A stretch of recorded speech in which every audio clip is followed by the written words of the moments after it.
Good evening, everyone.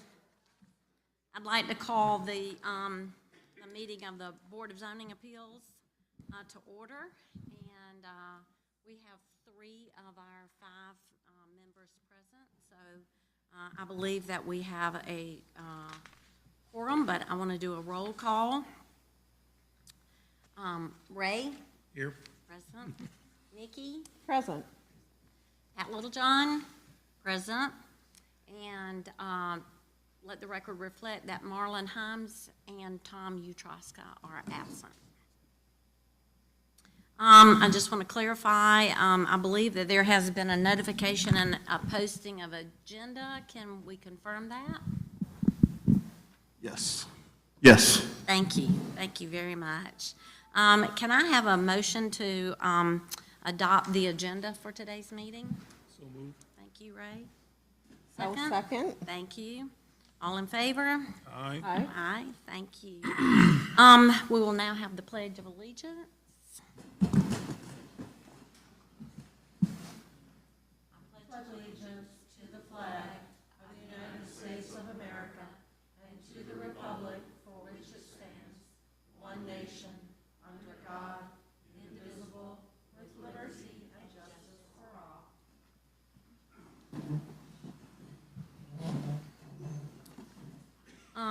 Our next order of business is the approval of the minutes from our last meeting. A motion to approve the minutes.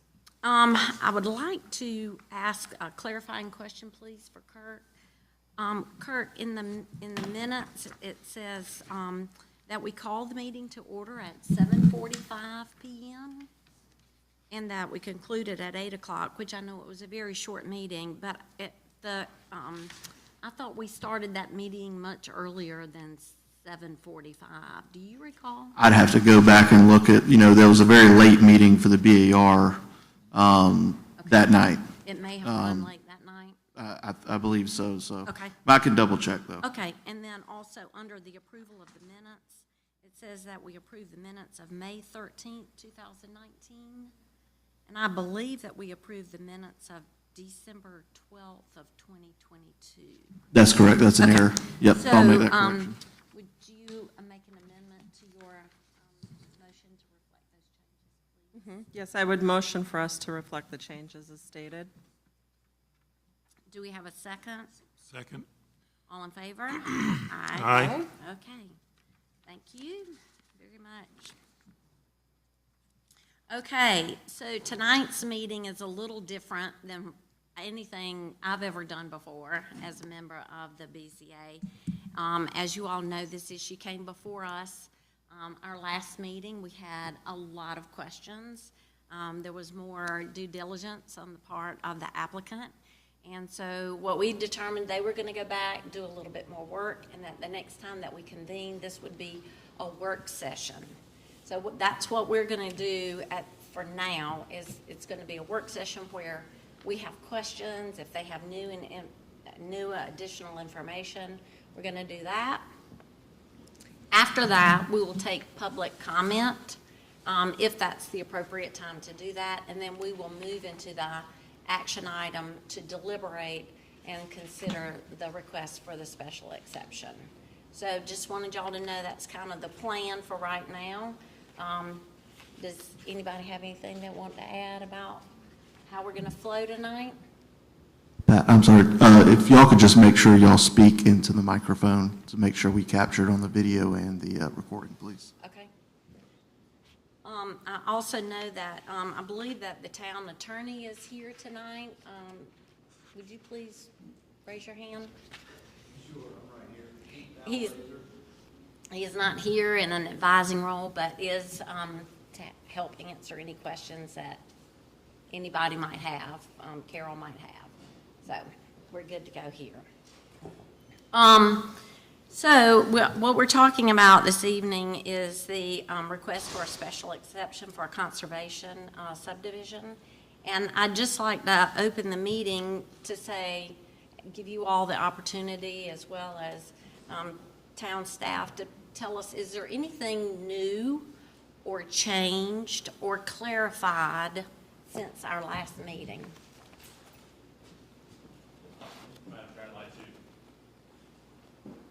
I'd like to just explain how we got to where we are, Okay. since this is an agenda item that was on the agenda in December, and use that as kind of an introduction for the board and the applicant to get a sense of what this is, because this is not a common subdivision or special exception that the town has dealt with before. So previously in December, when we had it, there was a lot of talk about the conservation easement, which is a requirement, which it certainly is. But just when I spoke with the town attorney to look at how to handle this submittal from that meeting in December, he stated that the conservation subdivision is not referenced as part of the Board of Zoning Appeals. When it talks about the application in the conservation subdivision section, it just says application, and we interpret that to mean the application for the subdivision, which our ordinance has lengthy details about submittal of a subdivision, where it goes through the sketch plan, preliminary plat, and on that every subdivision goes through, and it goes to staff and to planning commission at each stage. So that's how we kind of separated the conservation subdivision portion of the ordinance compared to the cluster subdivision, which requires a special exception.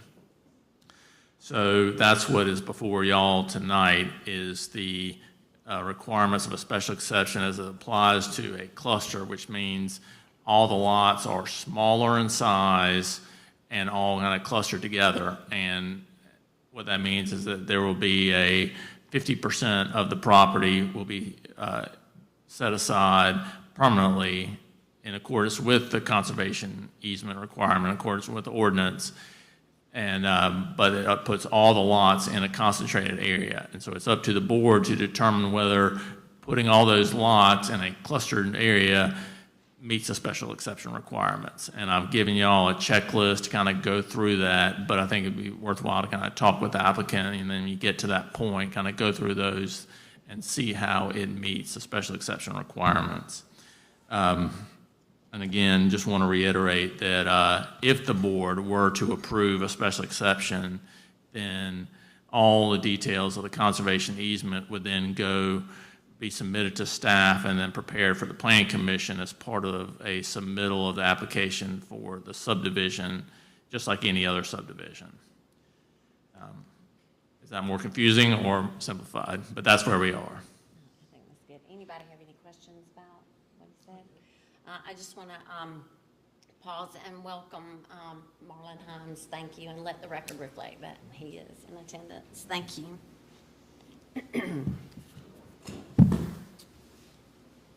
So based on that, if there's any new information or anything that has changed since we were last met, just want to ask that question.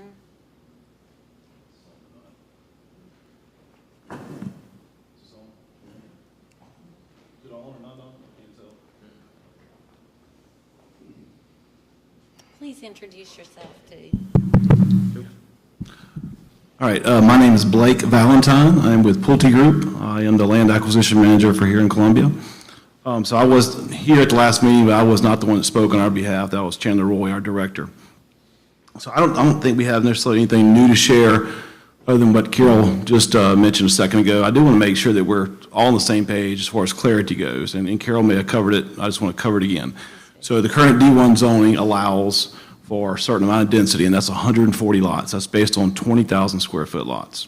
Okay, so as far as the special exception, which is what we're requesting, we are only going to achieve 140 lots as well. So we're not asking for a greater amount of density. We're not asking for more homes, any of that. It's the same amount of homes that we could achieve right now under the current zoning. It's just larger lots. Larger lots is very difficult to underwrite for a home builder because you have to build infrastructure which covers 90 acres instead of 45 acres. And trying to underwrite that and then sell those homes for a price that someone can afford becomes very, very difficult. So I just want to make sure that we're not, I've heard discussions about we're asking for more homes or more of this. We're not asking for any of that. We're just simply asking to cluster that.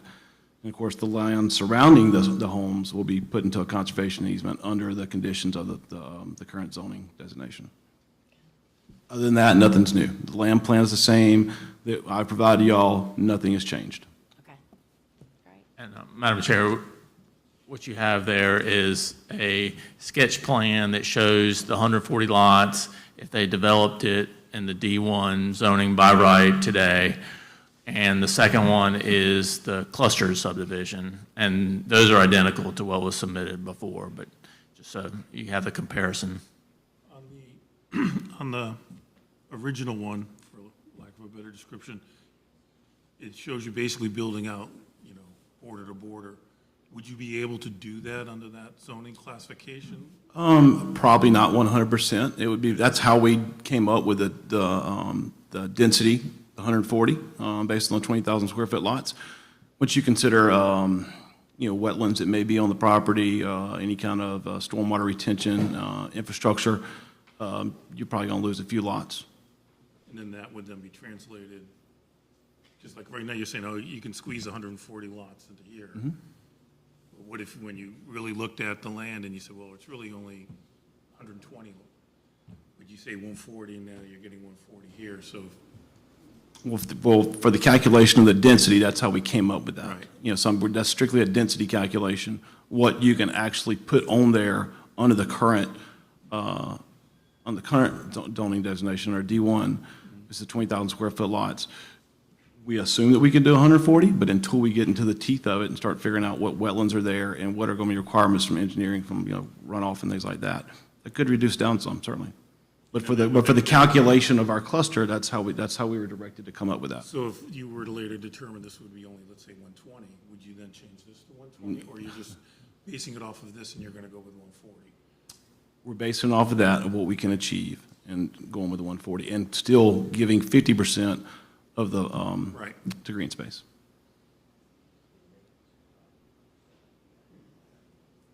And it's still very possible until, he just mentioned a good point, until we get down into our due diligence periods where we're doing rock studies and soil studies and things like that, it's very possible that we lose some of the 140 which we're requesting.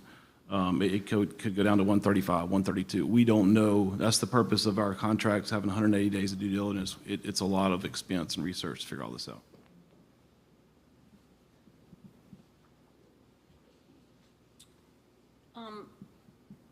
I just want to be really clear about one thing, because this has been a question that has come up over and over again. So, as far as the draft about the conservation easement, that is not required as a part of this special exception application. Is that correct, or is that incorrect? That is correct. That is correct. So it is not, so the draft is not required, of the conservation is not Right, so the required. draft conservation easement, as stated in that conservation subdivision section of the ordinance, and it says shall be submitted with the application, is referring to the subdivision sketch plan application that is the normal submittal. And I understand the confusion, because that's what I thought as well, but again, kind of went through this again with the attorneys, looking at it much more closely, and determined that that's really in the context of submitting for a subdivision application. But it's not, because most subdivisions don't come to the board, as you know. So, but the cluster aspect of it, which the ordinance doesn't do us any favors in clarity as far as jumping between conservation and cluster, but the cluster portion of this subdivision is what the board should look at in terms of meeting the special exception criteria. And I put that checklist in front of you to help guide you, so it's clear what those criteria are that you need to evaluate the submittal on. Sure. And the regulations, are they supposed to designate what type of an area that they're asking the conservation thing for? It didn't seem clear to me, is this for agricultural purposes? Is this for wetlands and woodlands? Or, there was 5 or 6 different areas that they could claim. Do they need to designate that and then explain? They certainly do when they submit it, is how I look at that. But I mean, you certainly can ask all that information, but I would put that more in the context of when they submit it for the sketch plan submittal, as far as the real details and the documentation of that. the other question that we had the last time, and this is coming from memory, so it's almost 4 months now, was what the overall process was. They're coming to us to make a decision as to whether the conservation piece is appropriate, but then they're going to take this to the planning and zoning group afterwards, and they're going to really go through it to say whether it fits the actual like setbacks and all that kind of stuff. Is that correct? Or Well, actually, overall- all right, so what you really want to look at is what's the impact of putting all these clustered lots together versus the impact of them building 20,000 square foot minimum lots. So what is the impact of bringing them all down into a clustered area? But by doing that, and it's in a section of the ordinance where it says that the board needs to then establish what are the setbacks and other requirements on a per lot basis. And so I've tried to kind of give you some guidance on that, because again, I know you're not looking at that all the time, and we can go through that, and so make sure it's clear. But yes, the board, they would need to walk away with that information of knowing what are the design standards per lot, because you're approving a much smaller lot than is established with the D1 zoning.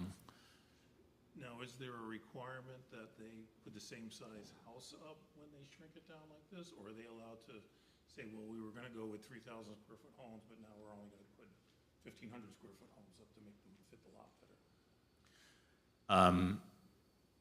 That's what y'all would need to spell out, and it could be in terms of lot coverage or, things that, if you looked on the back of that sheet, it kind of shows an example of how the ordinance gives this type of information on all zoning districts.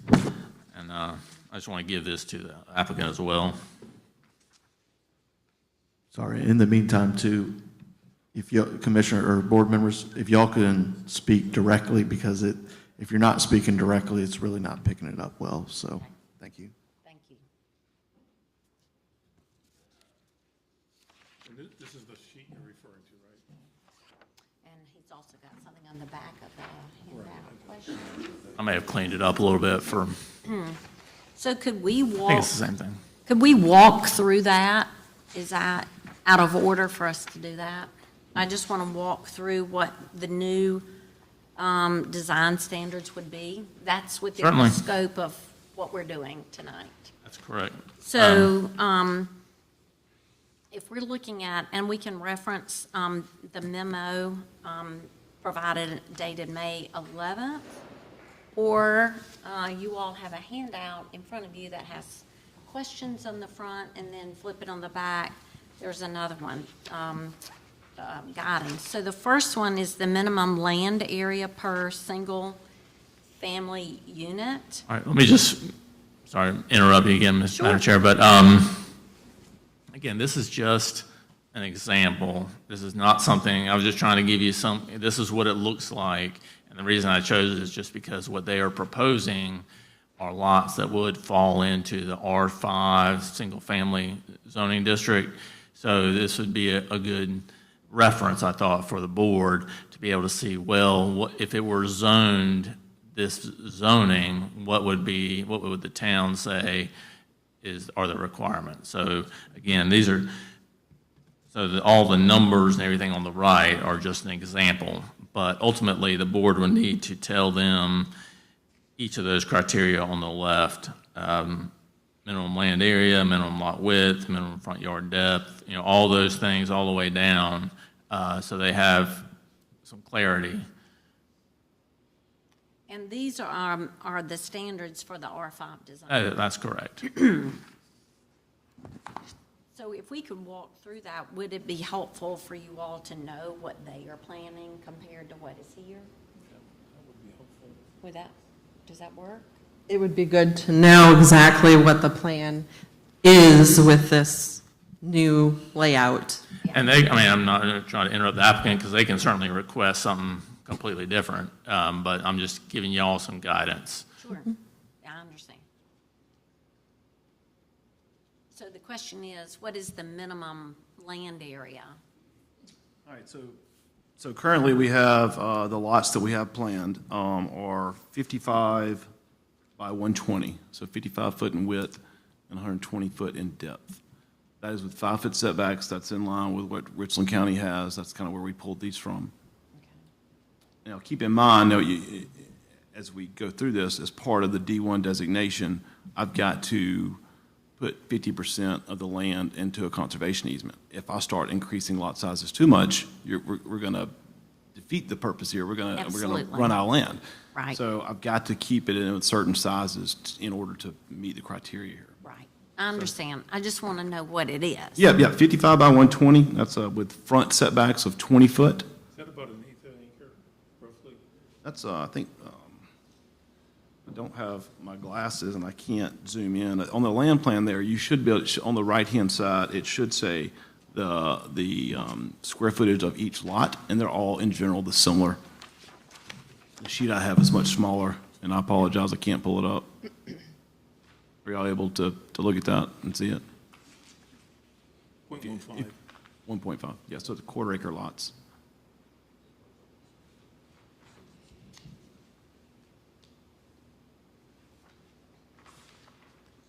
And there could be some that are a little slightly bigger, some that are in the turns or cul-de-sacs.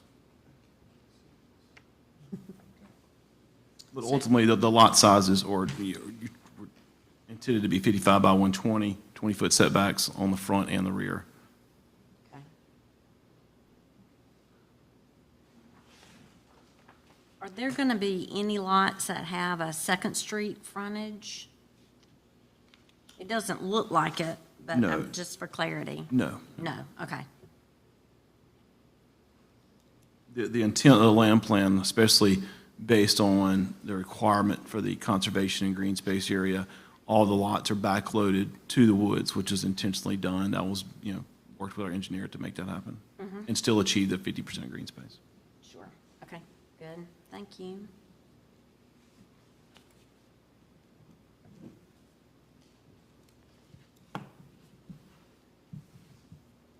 Do you, and I could look through all this, but if you know the answer without me having to read through everything, it would be helpful. Certainly. The minimum lot width at the building line,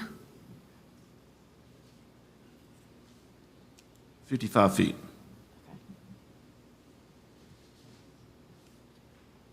and the minimum front yard depth, 20 foot.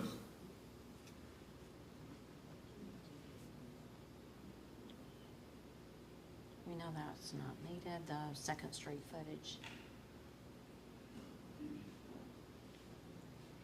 Minimum side yard, 5. 5 foot? 5 foot, yes. And that would be property line to the side of the house, so it would be 10 feet. To the eve of the house, overhang, yes, sir.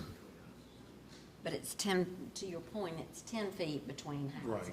Yeah. 5 feet south. From closest edge to closest edge, yes, Yeah. sir. Okay. And rear is 20 as well. In most cases, that'll be greater. That 20 foot is for folks option out patios and things like that, overhangs that they add extra on. But typically, it's a little bit more than that because most folks don't buy all those options in a home. Yeah. Gotcha, thank you. Maximum lot coverage?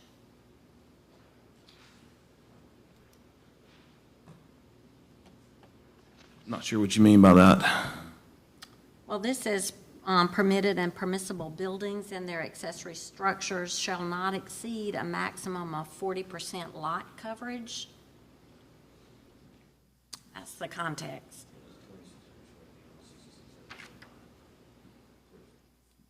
Yeah, we would be well under that. Okay. Yeah.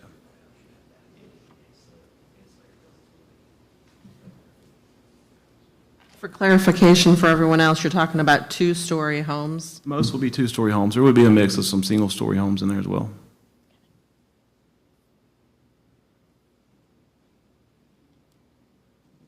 And there are some visibility requirements, that's, detailed here about obstruction between heights of 3 and 10 feet. These are basically, it looks like corner lots. Mm-hmm. You don't have a lot of corner lots. But it does, talk about that. So what are your visibility requirements on your corner lots? Well, we would abide by whatever the zoning designation, whatever you Okay. guys tell us to. So we haven't not gotten into building plans because we don't know just yet. And what is the plan for, these homes have will they have more than 2 parking spaces? Most certainly, yes, ma'am. They will have more than 2 parking spaces. Well, How many the parking- driveway width will be more for 2 cars, and depth will be for another row of cars behind that. So plus there'll be garages, so there'll be plenty of, So if the garage is closed Mm-hmm. and they're parking in their driveway, will there be more than 2 parking spaces? at minimum, for sure. So there will be 2 parking spaces minimum? Yes, ma'am. Okay. Yes, ma'am. So for overflow parking, what is the accommodation for overflow parking? We don't have any at this time. I mean, that would be up to you guys to whatever. Hadn't been discussed whatsoever. Nobody's even brought up overflow parking. So if somebody has a camper, Typically, the HOAs don't allow for that. All of our neighborhoods will come with HOA, which won't allow for campers to be parked in driveways along the road, things like that. okay, so would you foresee that those kinds of restrictions being for the Oh, for HOA certain. there? Yes, ma'am, for certain. That's part of all of our HOA agreements. Okay, and so is there alternative parking? So if somebody does have, overnight guests, or they need to park the camper there because they're leaving first thing in the morning, I mean, are there any? We don't have that in the design right now. That's not something that we can certainly add. That's not a problem at all, assuming that we still can achieve our 50% designated green space or conservation area. Okay, all right. What kind of things can go into the green space area? From my understanding, so we hired an attorney out of Charlotte who specializes in conservation easements, and I know that he's spoken with Carol some, he's spoken with town attorney here. So our plan is to leave it completely untouched. Once we develop the center part, the area surrounding that will be untouched 100%. We're not going to go in there and cut anything, add anything, remove anything, and it will be put in a conservation easement, which will be in perpetuity. It'll be left that way for forever. But there's no intent to add or do anything to it. Whatever's there is there. It's Let's to be say left the natural. HOA said we want to put a walking trail that goes all the way around. Can't do that because it'll be an easement. No, sir. No. Yes, it would have to be something that we would do up front in the planning, but we have no intention of doing that at this time. Our understanding, we had to leave 50% of the property in a conservation easement, therefore that's what our intention is to do. Once it's done and recorded and established, the HOA will have no ability to alter that whatsoever. I think that's what we've gone back and forth about for 4 or 5 months now to make sure that we've got that buttoned up, so. Carol, maybe you can shed some light on this aspect. Let's assume they build this and the HOA doesn't really do much, and people start parking their RVs in the back. And what can the town at that point do? And is it the town's responsibility at that point to say, hey, you guys are now violating the conservation easement? Right, so for it to be a true conservation easement, it needs to be an agreement between someone who holds conservation easements, but that's not the town. So it would be, Richland County does that kind of thing, or the Congaree Land Trust, or someone who's in that business. And, part of their job is holding it is to set the rules and then doing an annual inspection. So that would really be between the developer or the homeowner association and whomever is holding the easement. And do we, as a town, have sort of an approved group of people to select from to have fun, to fill that role? Well, those are ones that are in the area that have done that. Unless something else comes to light that meets the requirements of the ordinance. But that's just what comes to mind when we talk about conservation easements in Richland County. And who would negotiate that? Would that be at the next step if it passes? That's right. here? Yep. Well, I know we had some conversations based on the language of the ordinance. The town can hold Correct, but the easement. town is not interested in being a holder of a conservation easement. I can just tell you that that's not, we are not in the business, the town has not been in the business of that. I mean, it is listed as, but that's, I'm just telling you, no one has said that that's what we're trying to do. So we're trying to steer away from the town getting into the business of enforcing a conservation easement.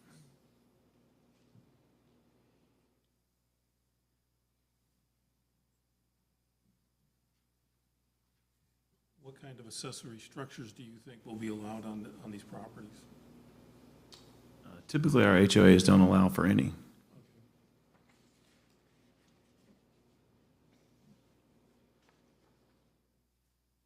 There may be some minimal allowances for, a very small tool shed, but and it's up to the HOA. We set the laws. Once we turn it over to the neighborhood and we built out the neighborhood, they have the option to change some of those bylaws. But the way our HOAs are presented to them at the time of purchase, it does not allow for any kind of outside structures.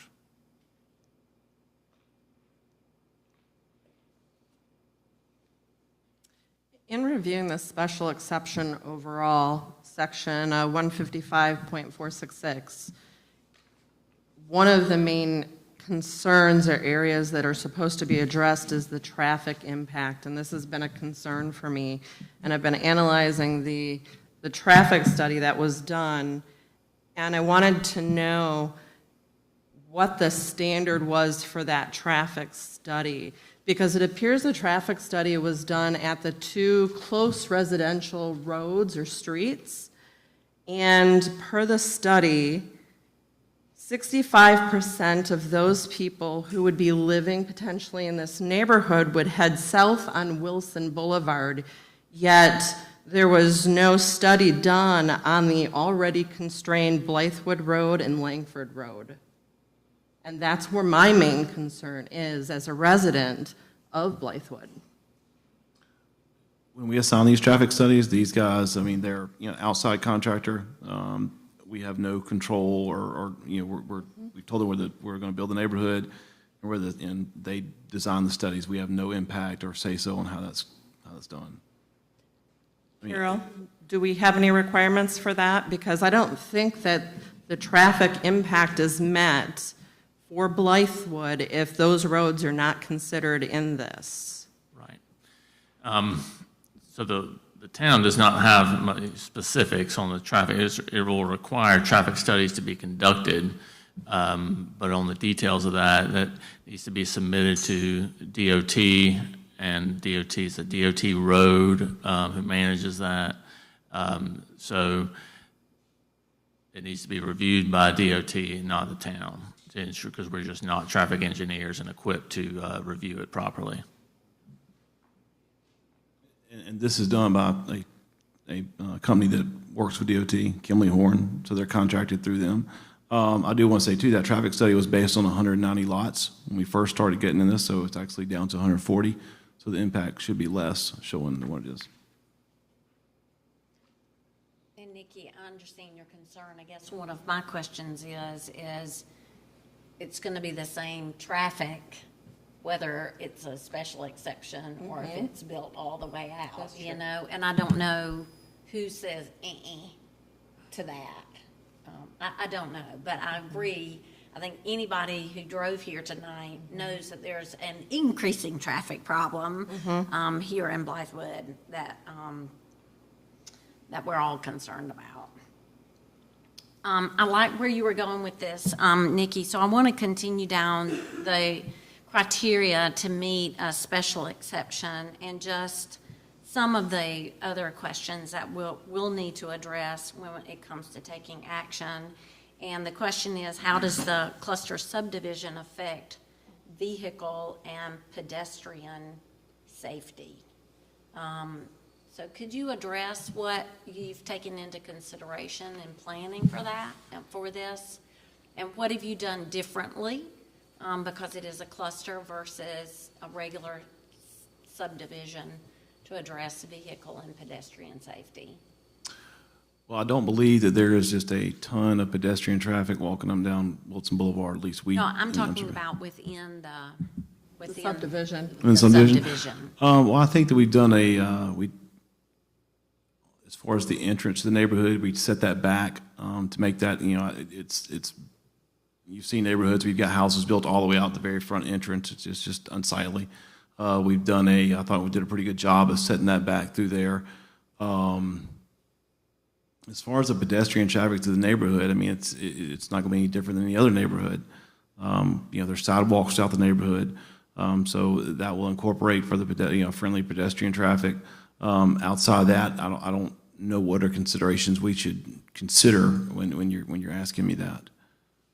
So we'll have sidewalks? The current plan does, yes, Okay. ma'am. I don't know if that's a requirement. I guess I could leave here and y'all tell me that's a requirement, which is fine, and we can incorporate that. Some of our neighborhoods, if not most, I'd say 80% have sidewalks, but we have some that do not as well.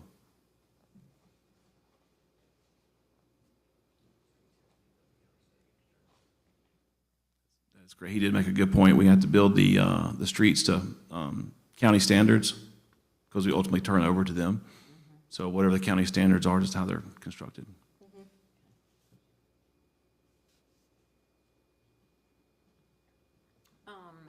I don't think that there's anything here in terms of the subdivision, noise, lights, fumes, other obstructions of airflow that would affect the adjoining property. I imagine the most likely one would be noise and lights. Possibly, but I think based on the land plan and what the requirement is and what we're requesting in the special exception, I think rather than having lots go all the way to the edge of the boundary of the property, this is much more accommodating to the neighbors than building out to the edges when light and noise become a concern. Will you be putting in street lighting, or will that just be on the per house type of thing? No, we would have street lighting, yes, sir. I think that's a requirement. I'm not 100% on that, but I don't think that's a requirement for us to do so.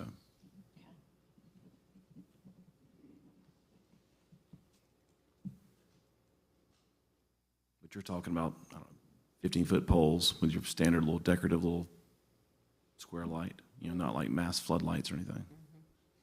Gotcha. And talk a little bit about, the entrance design, what people, from the street, the street view, describe for that a little bit, what the entrance will look like. Well, I mentioned it was set back already. We typically would have a monument-type sign for our entrance. We have not named the neighborhood yet, haven't gotten that far down the road, but we typically would have a monument-type sign with some kind of decorative landscaping and buffer up front. We have not got that far in design, but I think, we have an example, the old Crick and Tree Golf Course is our development. So if you've seen that, you can see the landscape buffering and the signage out front, it would be very similar.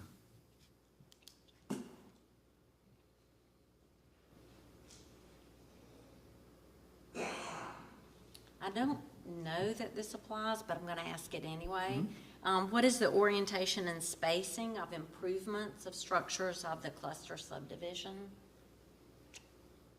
I don't really know how that applies. I'm not really sure how to answer that, other than going back to what we discussed earlier with the lot sizes and the fitment of the homes on the lots.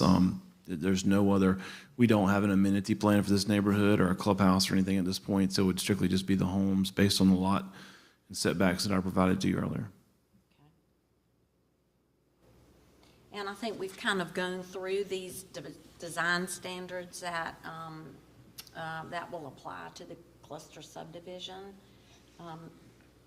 And we've seen that. I'll ask this group, and the public will be invited at this point, or at some point, to comment on this either, but are there any questions or concerns about the design elements that they've presented as a part of this, that they kind of walk through? Because that is that's one of our criteria that it has to meet, is that we know what the design standards are and that they're in compliance with the design standards.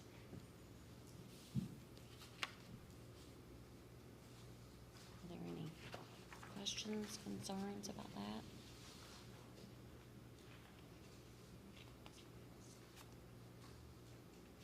I think obviously because of my question, is I've seen a lot of these neighborhoods that are high density and only, you know, people end up using their garage as a fourth bedroom or something, and, you know, or a storage unit, and then you've got, you know, parents and a couple of teenagers' cars, and then it becomes that becomes a real problem. And it's a safety issue for the vehicles and for the pedestrians. And as a homeowner in a neighborhood as well, I 100% understand. I get where you're coming from. Unfortunately, me as a home builder, all I can do is establish HOA rules. And we sell these homeowners, it's ultimately up to them. I have no jurisdictional or control over what they do once they buy the home from me. Unfortunately, it's just something that I have no control of. I'm the only, you know, other than maybe the town, you know, having some control, you know, whatever zoning standards or they have, you know, would be and the HOA would be the only thing that can enforce that. Unfortunately, I as the home builder, I don't. You know, we can enforce it as long as we're building homes. Once I sell the last one, we turn it over, and it's, you know, it's up to those guys. But I understand where you're coming from. I live in a neighborhood. It's discouraging to see the guy parked in the, you know, the front, or they've got 5 teenagers with jacked up trucks parked all in the front, and you can't get down one street or see around because you got kids. It's very frustrating, and so I understand it. But me as a home builder, I can't. There's nothing I can do about it beyond established HOA rules.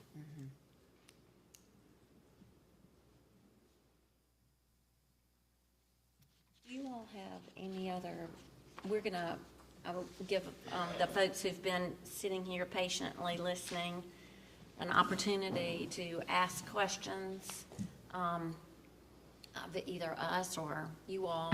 Is there anything before that you think that we should know that, or that we have not asked the right question about, that you think is important for us in making this decision? I'm Martin Moore. I'm at CBRE. I represent the Wilson family. I met all of you last time. I don't know that we met, but I was here last time, so I just wanted to put my name and face on the record. So, Thank you. Yeah, I mean, there's really nothing to add other than we're trying to follow, you know, what has been set forth.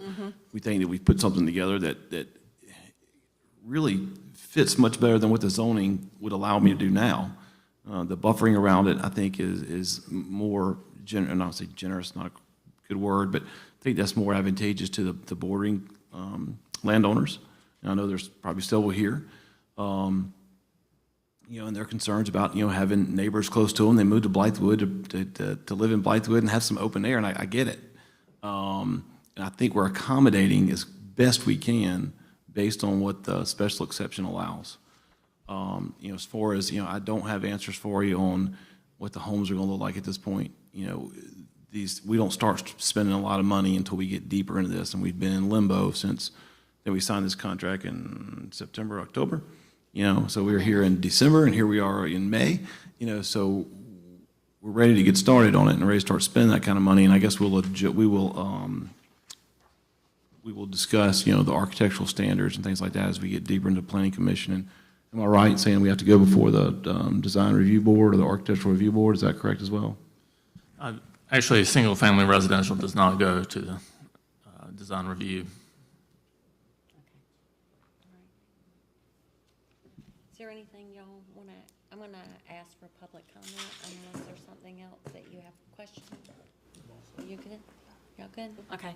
So I'm going to just invite public comment, and the first person up, and I'm going to invite you to come up to the microphone, is Chris Schull.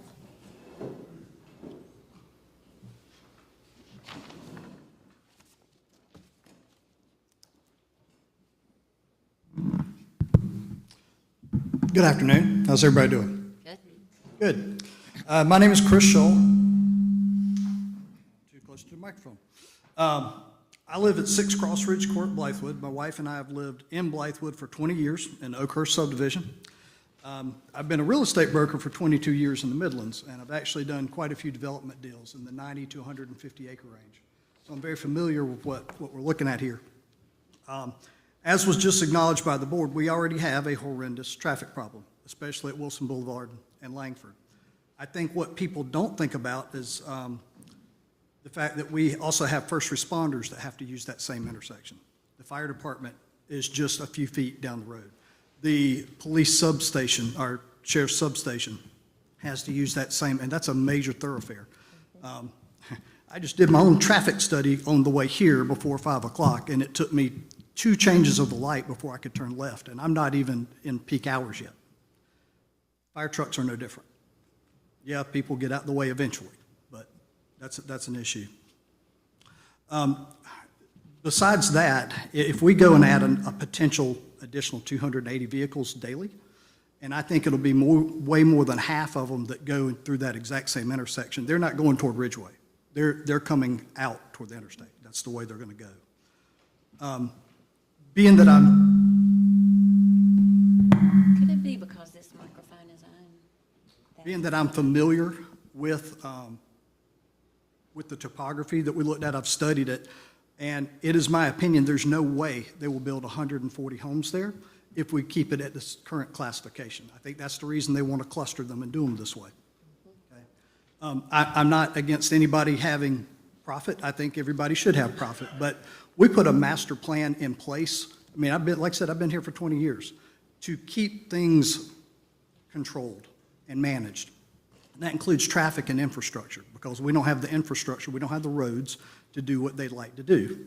And so because of that, I would like to ask that we keep the original integrity of the original master plan and do not issue an exception. Let them build what they can build on it with the current classification. And that'd be my request. Thank you. Thank you. Blake Valentine? Okay. Oh, that is you. James Mixon?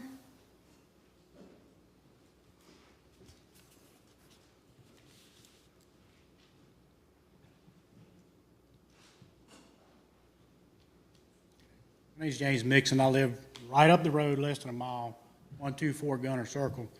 My main access to 21, going to 77, continuing down 21 is straight down 21 here. And I can tell you right now, unless you live in this area, you really can't understand the traffic.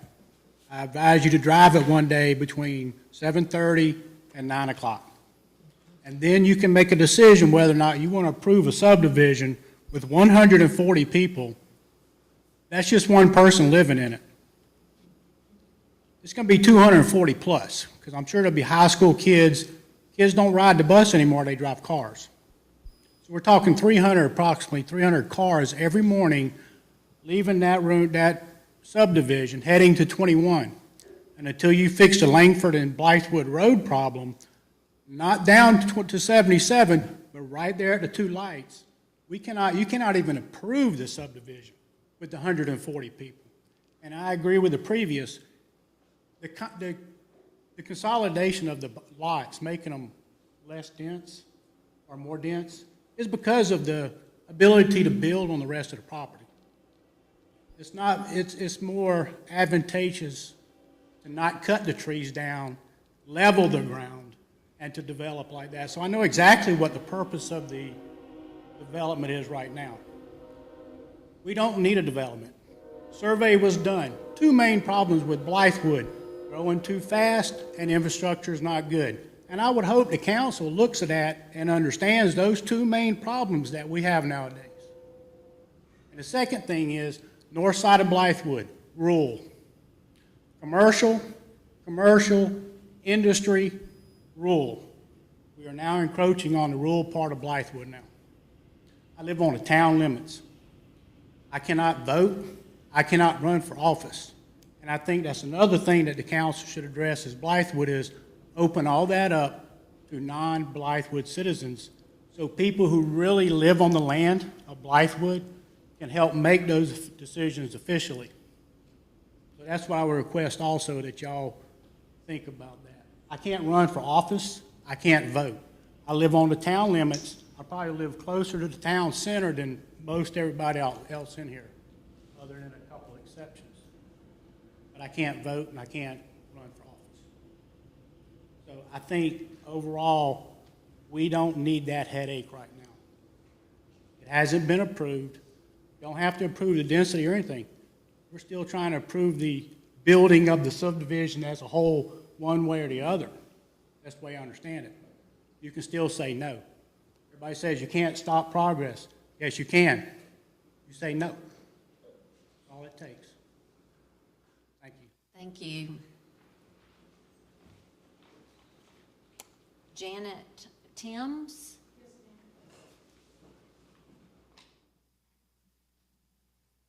Good evening, how is everyone? Good, thank My name is Janet Timms. I am owner and operator of Blythewood Pharmacy.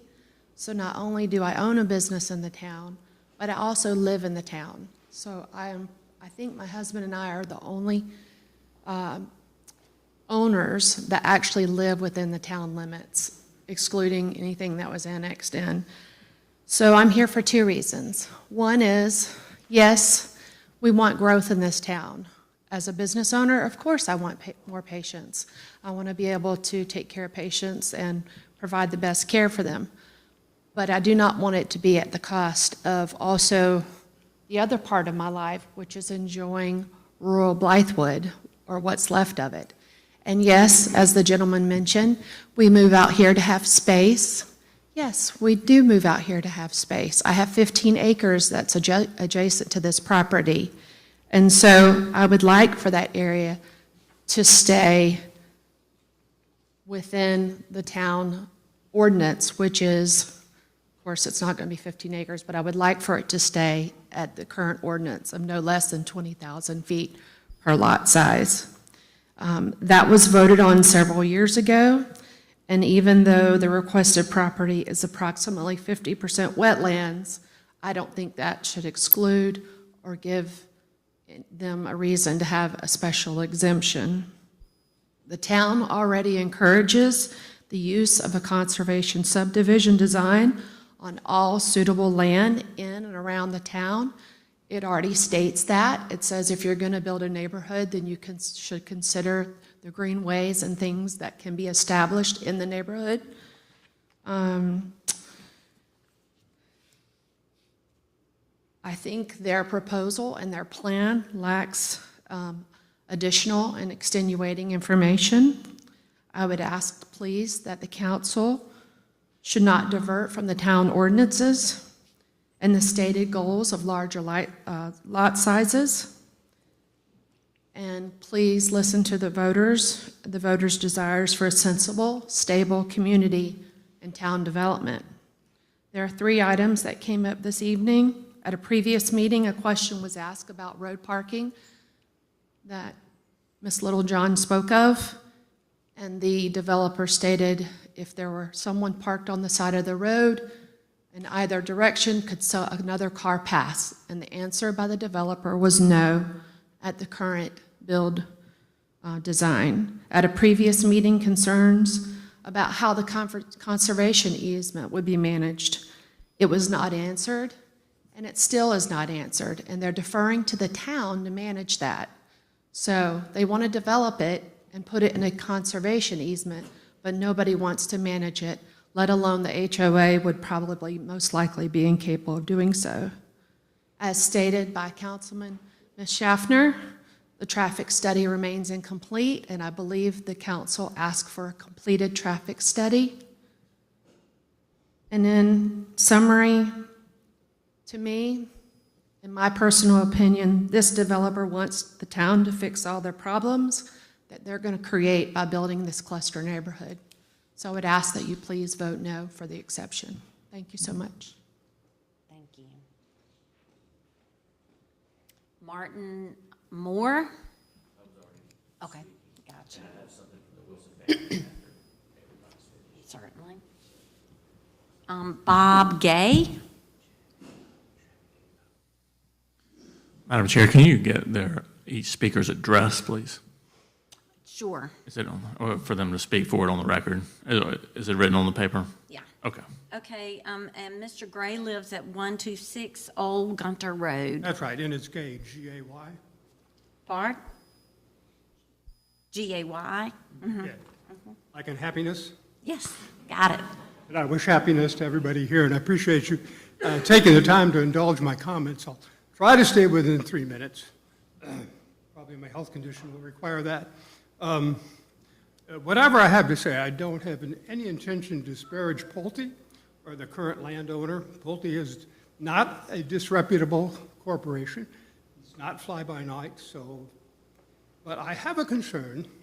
Well, let me just go back a step. I was a little confused by the procedural posture of this action. It seems to me, I was at the last meeting, I think, but now all that you're trying to decide today is whether, if I understand correctly, these preliminary designs will be submitted for conditional approval? Is that about right? And then it'll go to staff to study and work out details?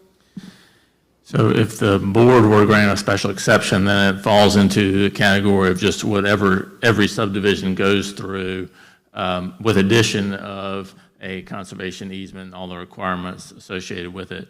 So then they would go to staff, and the planning commission would then review and has its own criteria that it looks at in terms of, in relation to the surrounding area as well. Right, and is there any further opportunity for public comment? Yes. When they're doing their staff work? It will go to the planning commission, and that would be the opportunity for public comment. Okay.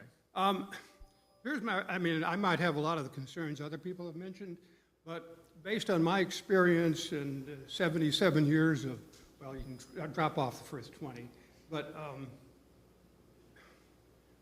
as this gentleman here from Pulte said, once they're done, he said it more eloquently than wash your hands of it, but they're gone. And that's the way it is. He can't change that. They can't maintain any long-term supervision over anything that the homeowners do, what happens on the property. And so based on my experience and observation, homeowners associations have lots of problems. They have governance problems, they have bankruptcy problems, they have political problems within themselves. My primary concern is the conservation easement or similar document. I would like to make sure that the study explores all opportunities to establish appropriate standing so that if all goes to Hades down the road and nobody's paying any attention, the easement's not being observed, there's violations, people are building dog kennels out besides their property line. You understand what I'm getting at? That somebody has the right to come in and say, stop. And so I think careful examination of the conservation easement as to who has the authority to enforce. They'll put together the best plan that they can, but, that's just one of the things they have to do to make you all satisfied. You don't have to, I don't think, to just accept their boilerplate easement and say, this is good. I think there's room for negotiation to maybe provide some sort of standing for citizens or, I don't know what the document says. I've never seen the document, but I think it's important. What's going to happen 30 years when I'm not here? Not that I would be able to do anything anyway, but 30 years from now, what is my wife's family going to do with their land adjacent to this? To uphold the rights of the easement. I like easements, but there's always enforcement down the road. And if you don't write it in now, you're out of luck, let me put it that way. So just want to make sure that as this process goes through, that we do the best job of getting the best easement for the people who are going to live here 30 years, 50 years from now. Because I have too many stories of things that didn't work out well. And there's nothing Pulte can do about that other than give us the best input we can to customize an easement, assuming that you all proceed. Obviously that's a step subsequent to apparently what's before you today. All right? I think that's what I have to say. Thank you. Thank you. Thank you, Mr. Gay. Jason, I'm going to butcher your last name. I apologize. Thank you. You live at 216 Fair Ridge Road. Okay. Thank you for presentation, gentlemen. The previous speaker mentioned problems with HOAs. What he didn't mention was enforcement problems. As the little-known secret of HOAs is they have more bark than bite. So what happens when some of these residents start to encroach on those wetlands, encroach on those borders? That's just something to think about, and that's something that we cannot take into account right now. We can build these houses, we can say the HOA is going to handle everything, going to run a tight ship. Ideally, that's exactly what would happen, but in execution, that rarely happens. My concern is how this plan fits into the town's master plan. Purpose of a master plan is to achieve predictability in a town, describe where and what type of development the community desires. Obviously, with the attendance here, we can tell that a lot of the community does not desire a development such as this. We appreciate the regard for the wetlands, but we have managed to squeeze, 5 lots per acre into this development. So that mimics an R8 zoning. Where else in Blythewood do we have that kind of density? I can't think of anywhere. When a 5-foot setback on each side tells us everything that we need to know about this plan. If we're shooting for maximum density, squeeze as many lots as possible just to capitalize, make as much money as possible, and then leave town, that's exactly what we've done. Thank you, Jason. John Nixon resides at 1411 Gervais Street. I'm John Nixon. I'm one of the designers at the Wooten Company. I didn't have a particular comment, just wanted to introduce myself and see if I can answer any questions that Blake could. Thank you. Thank you very much. Mr. Moore, I believe you wanted to make some comments on behalf of the Wilson family. Okay.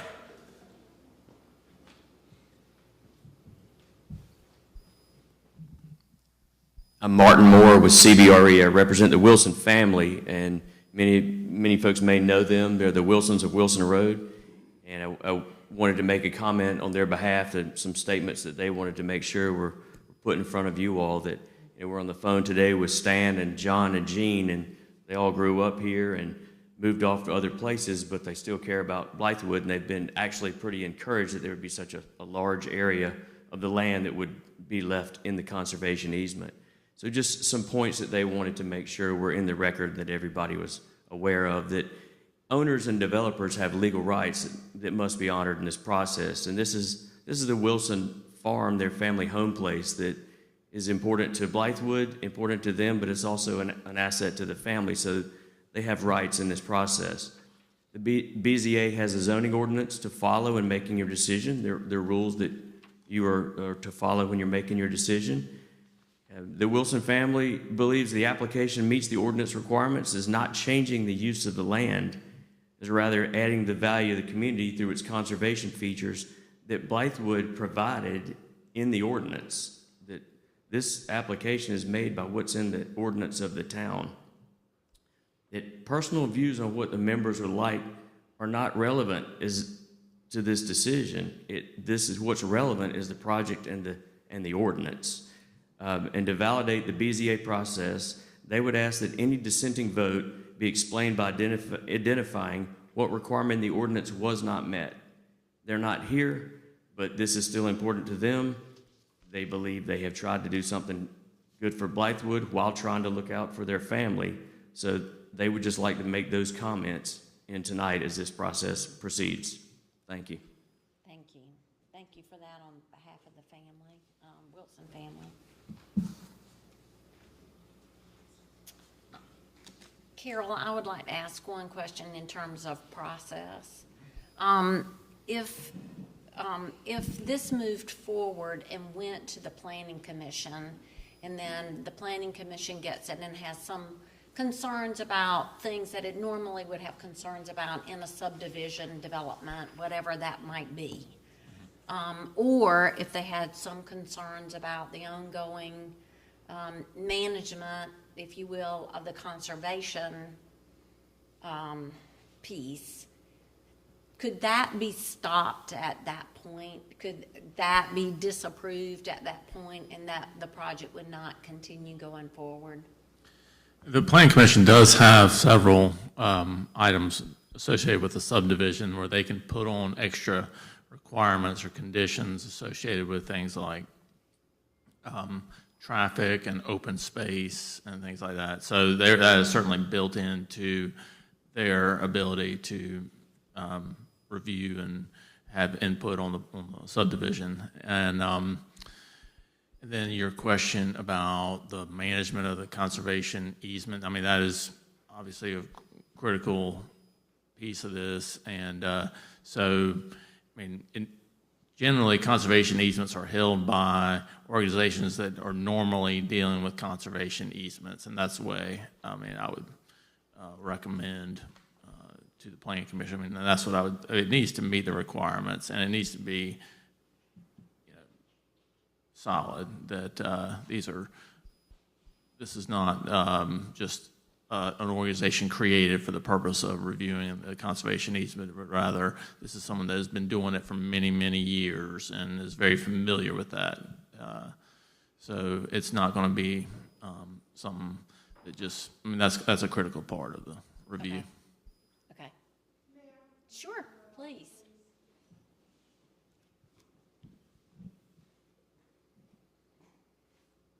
Timms, for the record, 11089 Wilson Boulevard. Since my personal views are not acceptable or relevant, as was just stated, I don't, the who stated that? okay, but that was not clarified in your statement. Can I just finish?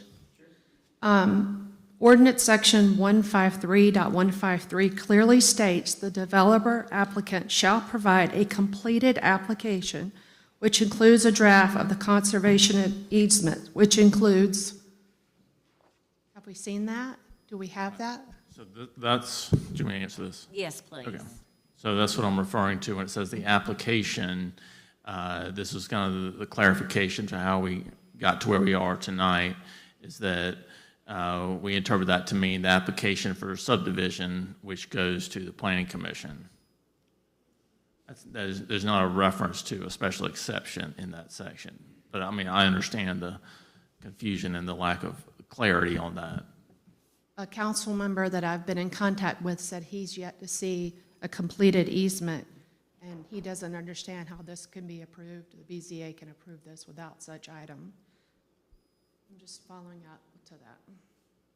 And I think that's been the point, that when we met last time, you know, that was part of our question was, where is the easement, et cetera, et cetera. And so between our last meeting and this meeting, we were advised that that is not the scope of what we're deciding, that our role is to, and the ordinance is confusing, but I believe that the town attorney has given clarification to this.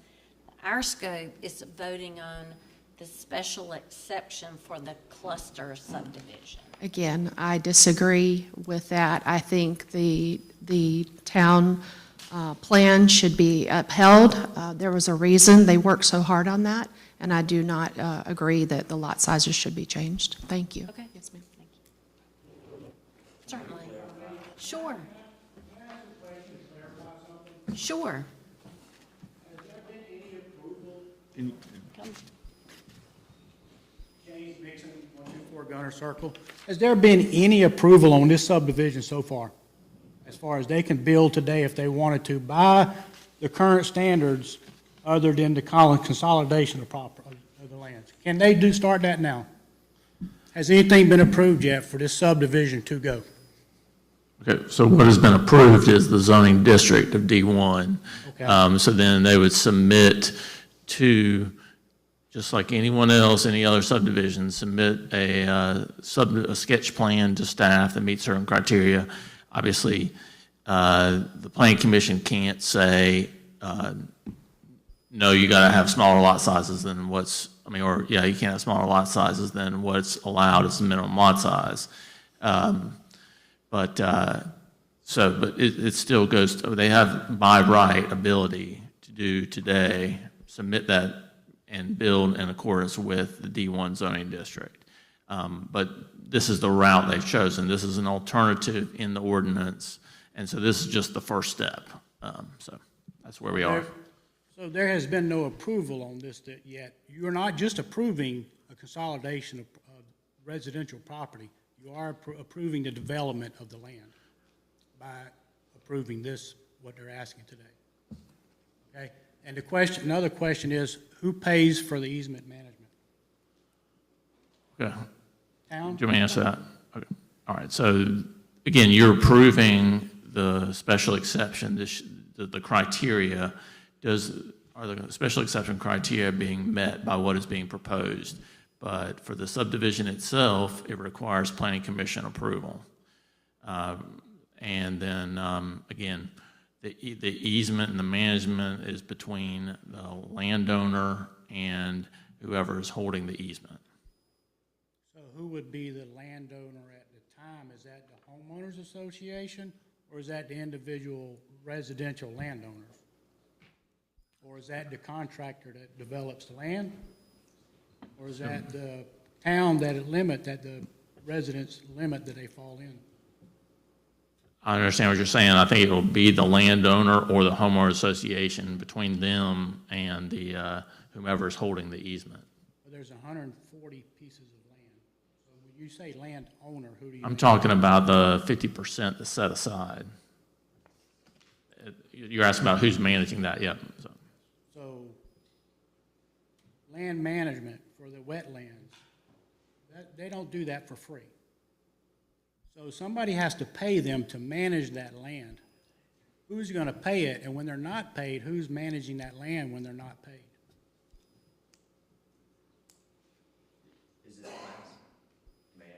Certainly, yes. The person that holds the conservation easement has the burden of that cost. Those are nonprofit companies, whoever's out there that holds the conservation easement, they have the burden of cost to enforce that, to inspect it once a year. If somebody builds on it, it's the holder of the conservation easement. Okay. And so I guess a point of contact would be given to the town of Blythewood so we can manage that, since it's inside the town limits. And I would absolutely. kind of expect that the town council and the administrators would have every bit of knowledge on that. It would be public record filed in the courthouse. The easement would be there, so anybody here would know who holds that conservation easement. So if there was an issue of, well, if, I'm assuming you're driving toward, if something were done wrong and that person holding the easement didn't see it, I would think in a few phone calls you could get to the person holding the easement to say, they've cut down all the trees. But the holder of the easement has the burden of cost. And who has the legal jurisdiction? The holder of the easement. They can do law enforcement or legal administrations. They can enforce the provisions of their easement. How am I doing? How's my law school? They have, if you hold an easement on my land, then you can enforce the provisions that you have in that easement. So whoever holds that conservation easement can come to the homeowners association and say, you've broken the easement. Do you have any examples of any companies that might be these easement holders? Yeah, well, the next step of this would be, the Congaree Land Trust, the Richland County Conservation Commission, Open Space Institute. The next step of this process is after the easement is drafted and handed to the Planning Commission, those are the questions that we assume are answered. Let me see your easement and who's going to hold the easement. So these are more well-known Oh, yeah. land Yes. wilderness kind of, okay. Yes. Thank you. And, yes. And the easement is drafted, it's just our plan was, per our conversation, that's the next step of the process to turn that in at the Planning Commission.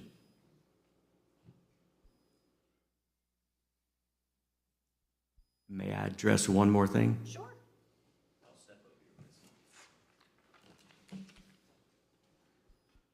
certainly want to correct what I read into the record for the Wilson family, and especially because I know Janet. The Wilson family does not have any issue and doesn't want to know why anybody dissents. That's not their issue. They just want to know why the board dissents. If there's a specific item that a board member votes no, the Wilson family would like to know, not the public, not their former neighbors. Thank you. I do have a question that I think a lot of people may have in the back of their mind that you might be able to answer for us.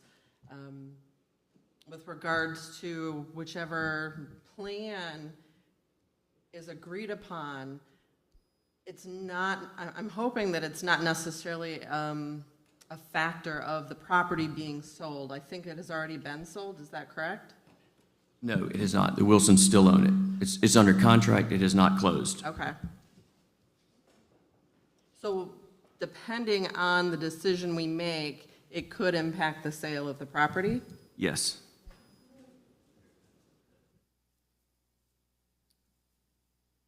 And I'm just thinking through that if then that happens and it's sold to another developer, the developer could, in all reality, build 140 20,000 square foot lots to the perimeter, with the exception of, some percentage of lots perhaps that might not make it because of a ditch or something, I don't know, but there still would end up possibly being 140 residents there.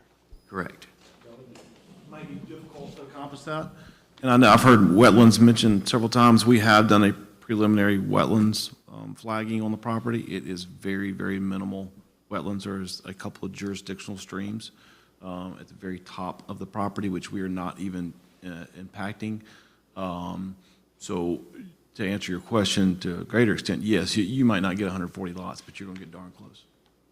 So you're going to get 100 and potentially 140 residents. If you here fall under the current designation without the special exception, yes. without special exception. I believe the Wilsons would want me to add this. They really believed that this was a better way for growth to happen in their town because of what we're talking now. By right, whatever's physically and able to be developed and sold, they can come and apply and do. But they were actually pretty encouraged when they said, wait a minute, we can leave half of it untouched.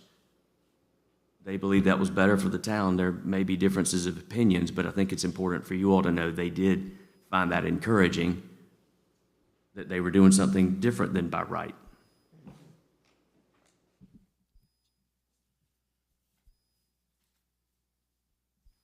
Is there anybody else who would like to make a comment that maybe did not sign up?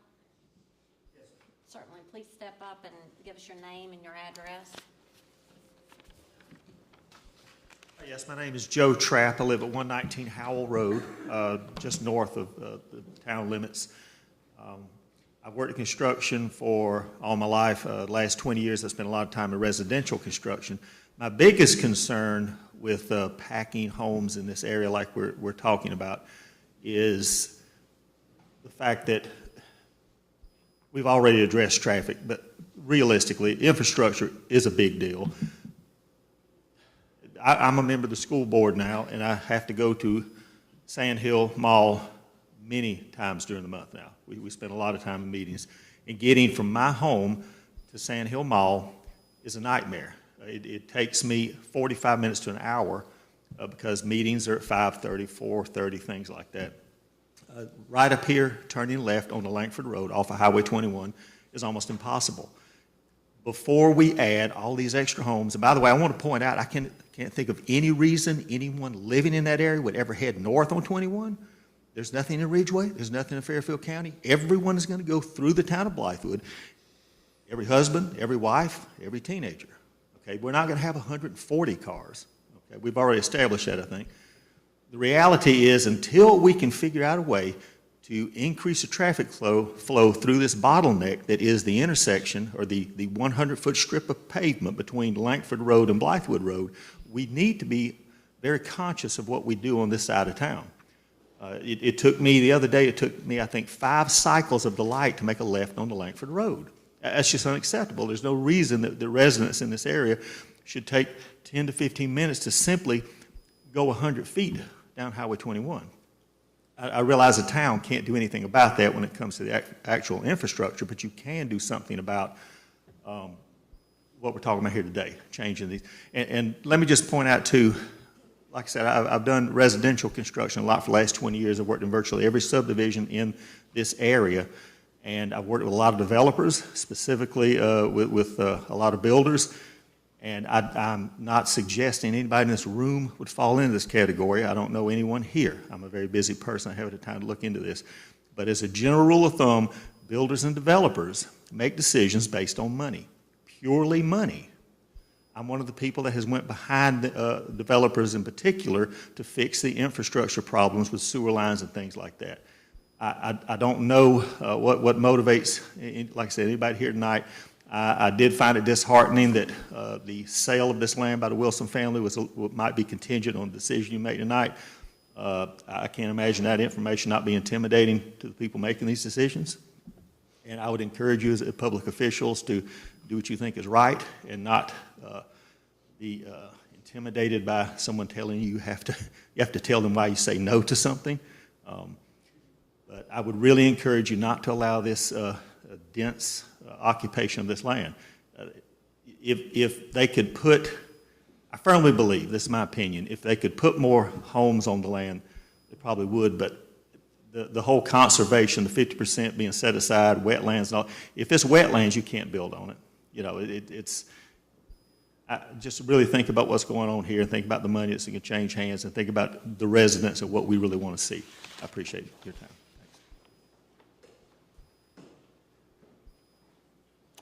Can you clarify, Blake, one more time, what percentage of the property is classified as wetlands? Because I think. As I just mentioned, we did a what's called initial flagging, wetland flagging. So it's an ecologist who comes out and surveys the property, and there is a very minimal jurisdictional stream in the upper right-hand corner. I would say it affects less than an acre of the 90 acres. It's very minimal. So he is correct, well, in a certain sense. You can build on wetlands. All you have to do is mitigate it and pay for it.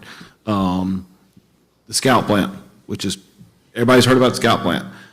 Richland County bought up all the mitigating money there is inside Richland County. So me as a developer, if I needed to mitigate wetlands, I could not buy it because Richland County has bought all that up for the purpose of building Scout plants and I guess any other infrastructure is needed with that.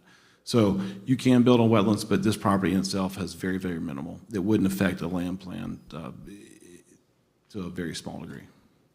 Thank you. Are there any other questions? Oh, I saw somebody had their hand up, yeah. My name is Carolyn Lomas, and I live at 11075 Wilson Boulevard. I had the privilege of teaching with Mrs. Sarah Wilson. I had the privilege of eating Roger Wilson. We had another. Right?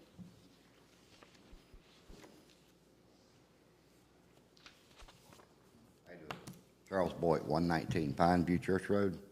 Not a good talker, it's got a couple questions.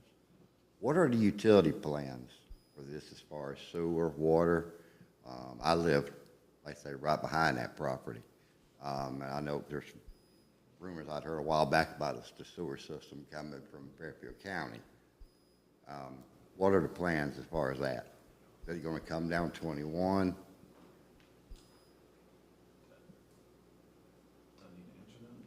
I would. Well, as far as utility, I mean, so we're not bringing, to answer the question, we're not bringing sewer or water from Fairfield County. There is sewer and water, which is around the corner on Oakhurst, which we will have to. I wasn't aware there was any sewer coming down 21. I hadn't seen any sewer lines built in years coming out of Blythewood in that direction, and I was just concerned about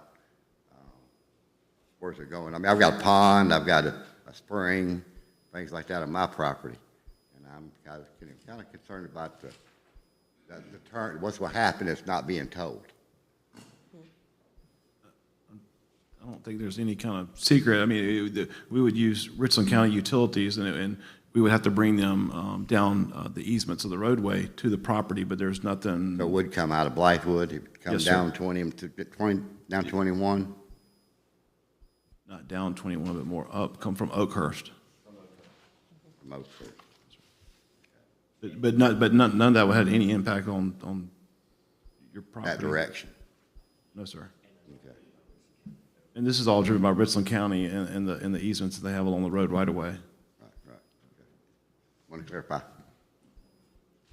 Thank you. We have another.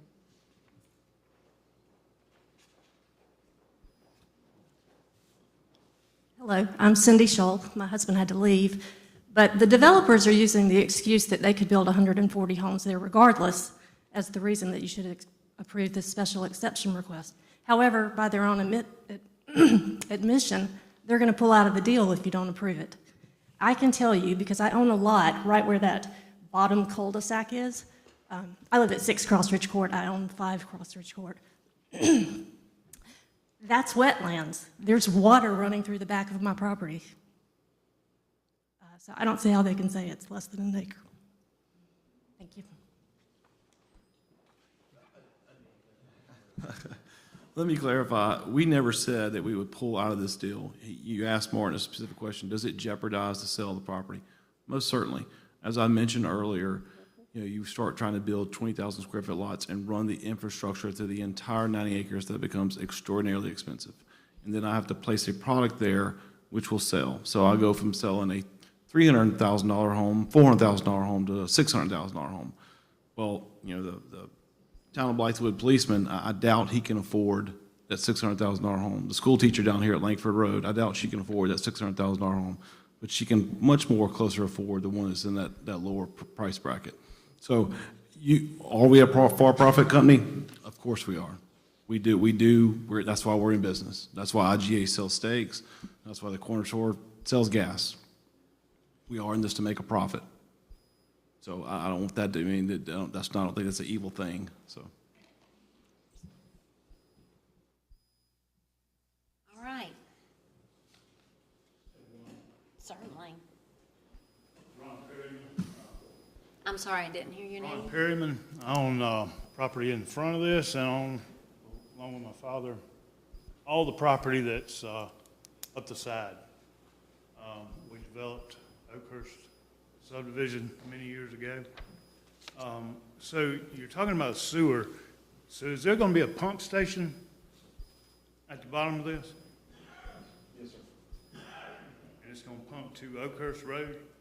I believe so. I don't have the sewage plans in front of me, but I believe so. It's whatever Richland County Utilities directs us to do. We have to abide by what they instruct. Well, it's all downhill, so there's got to be a pump station somewhere. So is it going to be down in the wetlands, or? I don't know that we had the sewer plan. Our understanding was that was at the planning commission, and, would be further down the line with all that that's turned in, and that would be according to Richland County, so I don't know that we have all the answers for you right now with that. Right, I mean, this would be part of a submittal of the regular subdivision submittal. This is not, I mean,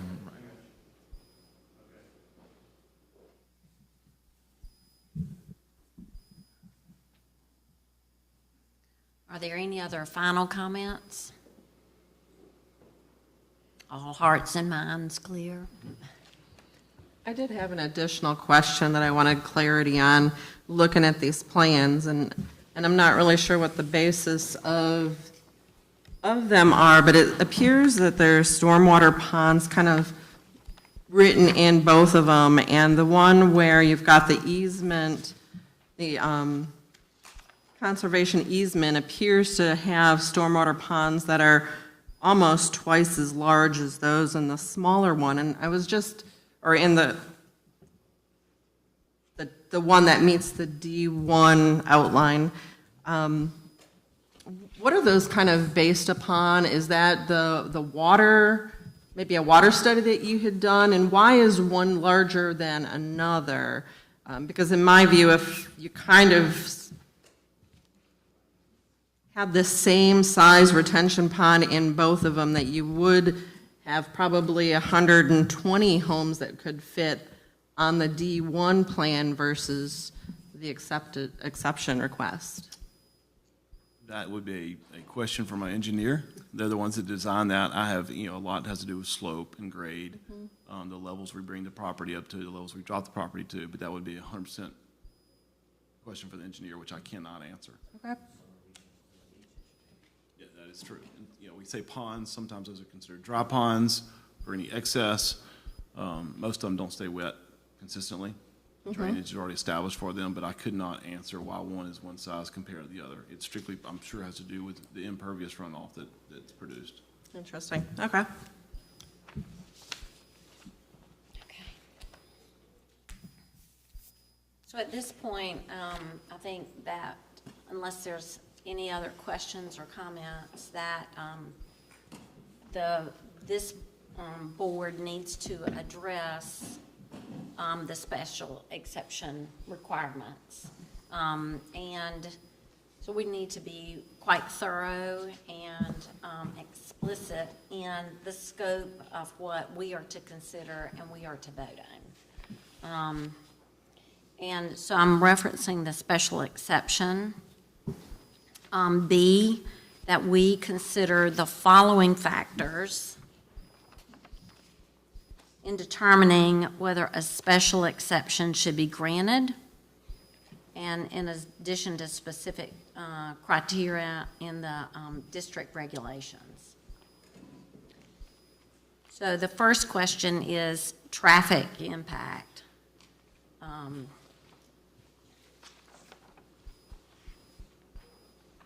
So does this impact, the way that it is designed, does it impact traffic? Does the cluster subdivision impact traffic? Versus the D1 plan, correct? Correct. I believe it does. You do, okay? And can you state specifically in what way you believe it impacts? I believe that the D1 plan is advantageous. It's utilizing the entirety of the space for the maximizing of homesteads in that land space. And that when it comes down to it, it will be fewer homes that would be able to be built there based on the underlying conditions. Therefore, fewer residents would be in that area, and I believe fewer cars, and therefore less traffic. Okay.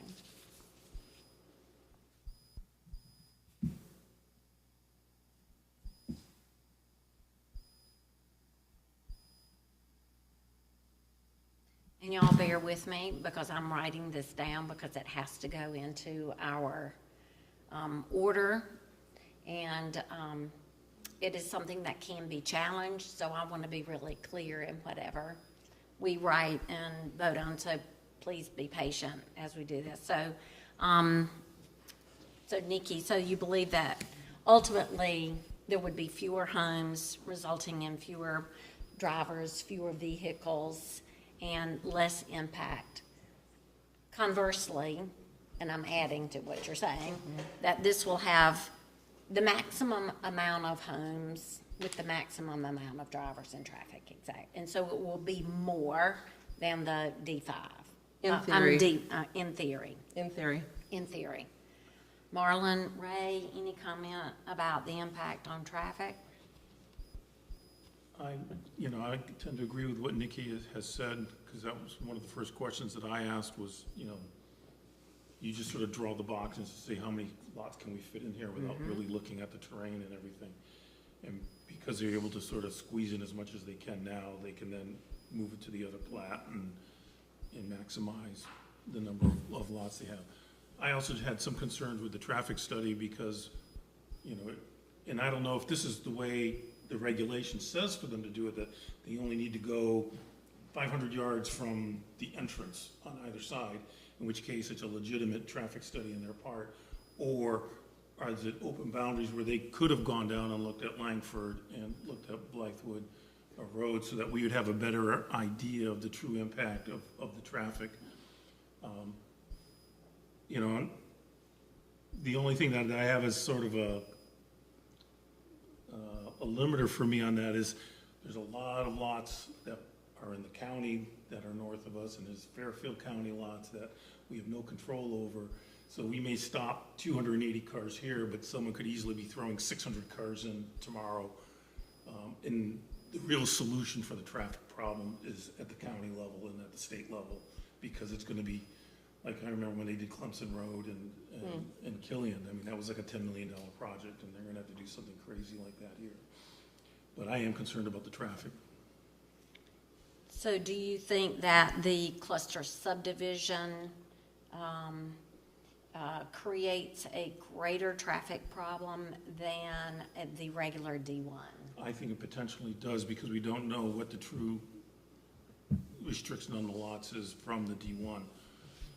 If it was based on a more logical layout, I think it would probably result in actually this being reduced as well. Okay.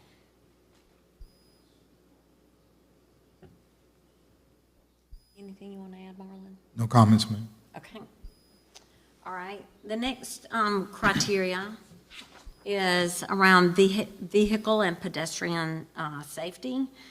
How does the cluster subdivision affect vehicle and pedestrian safety? I believe it's got minimal impact on their plan. Okay. Regardless of the plan, I believe the pedestrian and vehicle safety would be about the same. Okay.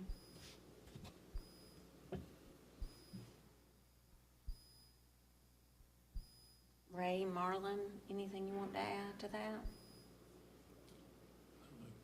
She nailed that. I concur. Okay, all right. So how does the clustered subdivision's noise, lights, fumes, or obstruction of airflow affect the adjoining property? Is there a potential because of this exception for that to be there? I don't think there was any. None, ma'am. I don't think there's any. Yeah, no impact?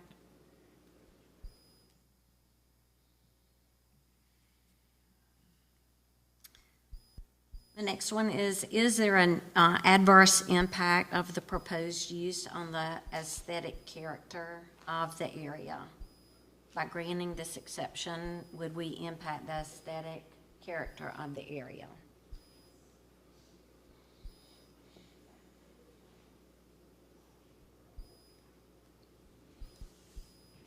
You know, the fact that it's theoretically could be potentially enclosed with woods around it, you wouldn't even notice it from the road except for the road cut. Yeah, So I don't think it has an adverse impact.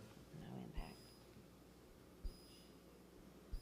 I think the D1 version, though, would look more like what we've got on Langford Road than, you know. I agree. Concur. I agree. And this one, the orientation and spacing of improvements of structures, I don't really know how that applies. I don't see the application to that unless I'm missing something. I don't see it either. I don't think it's an impactful. Okay. All right. So those are the 5 factors in determining a special exception. Before we vote, I just want to make a point that the board, we can prescribe any appropriate conditions or safeguards. If we wanted to, if we felt that this met the criteria, we can prescribe any conditions or safeguards to relieve or reduce adverse impact to create this, if we created and approved this special exception. Is there any discussion about what that would, could, should, or would you rather, because I think we would need to make that a part of the order. I guess I have a question more for the town with regards to infrastructure and the roads. Are there any current plans for expansion or greater development of this intersection, the area of Langford and Blythewood Road to Wilson? There's no immediate plans, no. I mean, it's always an issue of concern, but no, we do not have any plans right now.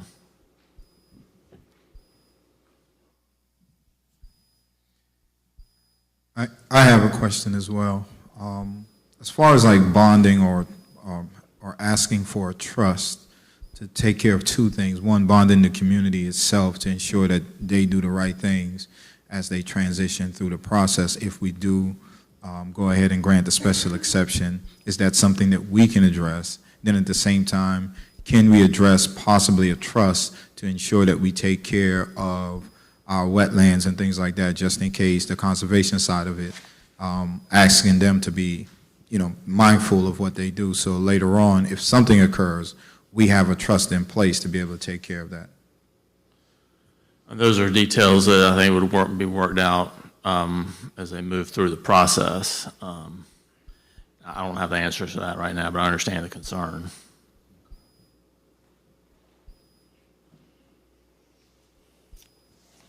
So having gone through these exceptions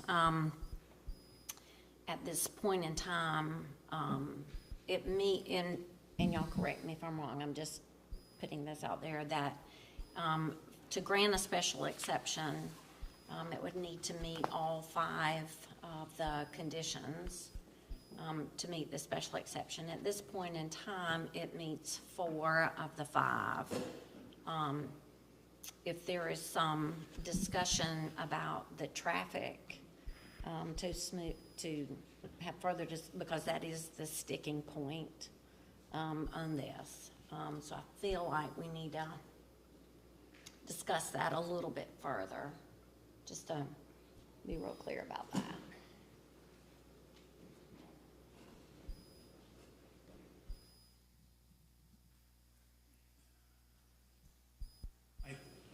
I think that, and I don't know if this pertains to the traffic itself, but again, it goes to the basic plots that we're seeing here. Because on one hand, when you first look at this, you just sort of say, well, it's either high density or low density, what's the big deal? But if the low density version actually isn't 140 homes and it's 120 homes, then this should be 120 homes. And if this is 100 homes, this should be 100 homes as well. And I look at maybe this is one way to sort of get a few more homes into the plan than there would be, and then that does impact the traffic. And anything we can do to alleviate the traffic issue, is helpful. I mean, it's a small drop in the bucket, but it's something we need to be cognizant of. And I would love to see a better plan here that's more in tune with what the land really can sustain. That then would drive what the population would be here, because then that would mitigate some of the traffic issues. I would agree.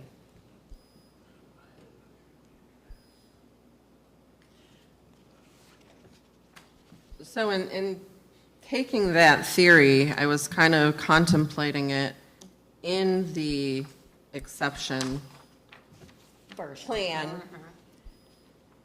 And possibly requesting to increase the size of the lots. I'm not really clear on what the size of these are. There's a lot of variation in here. But I think we have to be careful. The more you increase the size of the lots, the less you decrease the 50% that's required. And I don't know how much variance there is in this. Correct. But if you increase the size of the lots, thereby reducing the amount of homes that would be able to be built in that area, would that meet some of the aesthetics of Blythewood?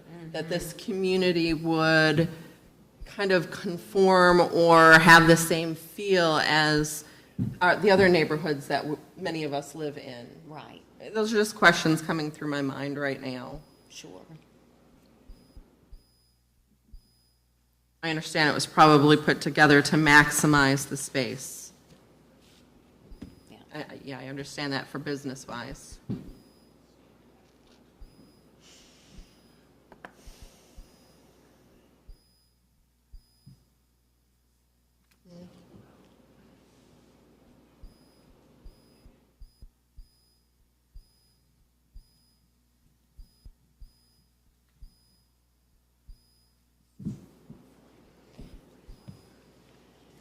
Any other discussion?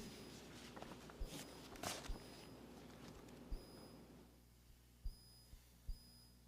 you all have anything to add before we? We're trying to understand how we would. Well, my engineer's not here.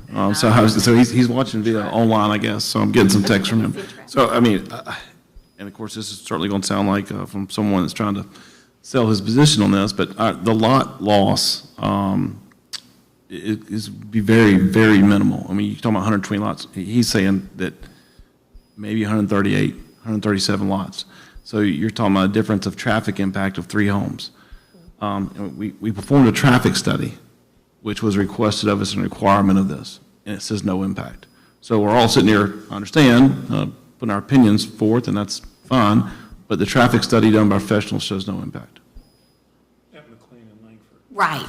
I mean, at McLean in Oakhurst. Right. And I suppose you could say, if we put 100 lots on the other side of the interstate, that's going to impact downtown Blythewood as well, because that's where those folks are going to come. So any kind of addition, is going to have some kind of minimal impact on traffic whatsoever. You can choose an intersection which is congested, which clearly in downtown Blythewood, right there at Langford, it is. It's an odd intersection, and I see what you're getting at. But based on the traffic study that was performed by, a company that works for DOT, they say no. So I'm just trying to stick with the facts that's been put forth to us, that's all. Sure. And that interchange is a DOT issue that's outside of our issue. I understand it's a collective issue of the town, but it's not something that. Correct. You're right.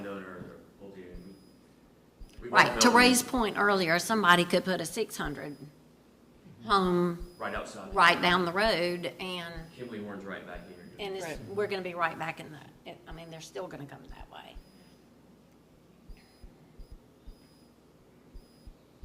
It's a question in the audience. It's a public question.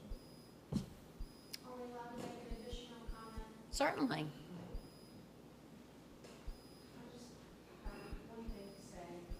I do agree the traffic is an issue, but I do believe that we also need to focus on the aesthetics of the homes that we're talking about here. So I do believe that's an issue. I do not believe that is a move past, ignore, because his estimations of the home prices were grossly overinflated. So we're talking about the current homes being built versus what could be built on a 20,000 square foot lot, which would be more in keeping of the master plan of the town, which was what was originally intended. Thank you. Thank you. Here's another question to the right.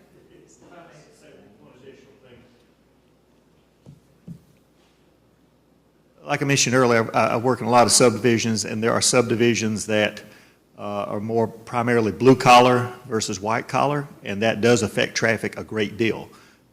I don't know exactly what, I haven't looked at this enough to say with certainty who's going to buy the homes here, but I would expect them to be, since they're on smaller lots, smaller homes, I would expect them to be people that tend to work, both individuals in the home probably work, and they'll probably have children in the home more so than the older professionals that tend to buy the houses in places like Ashley Oaks and stuff like that. Traffic in Ashley Oaks is very different than it is in some of these neighborhoods like Brookhaven around here, just because there's more blue-collar people like myself who's working, have to be at work at 8 o'clock, and they're going through Blythewood at 8 o'clock. They're not the doctors and other people that may go in later, or they may only have one person in the home that works. Therefore, that's half the vehicles on the road. So I want to point that out, that it isn't just the number of homes, it's the people in those homes and what their lifestyles are, and that does affect things like traffic. Thank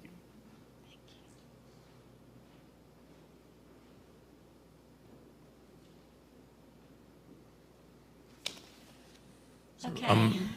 Madam Chair, if I may, just want to kind of clarify, just because the language in the special exception it talks about orientation and spacing of improvements of structures. I think some of what the concern may be as far as would kind of fall into that category.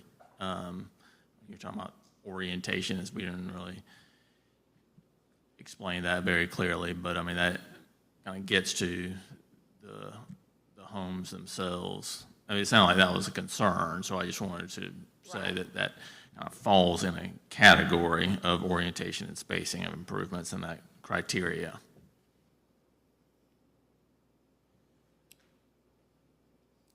I got you.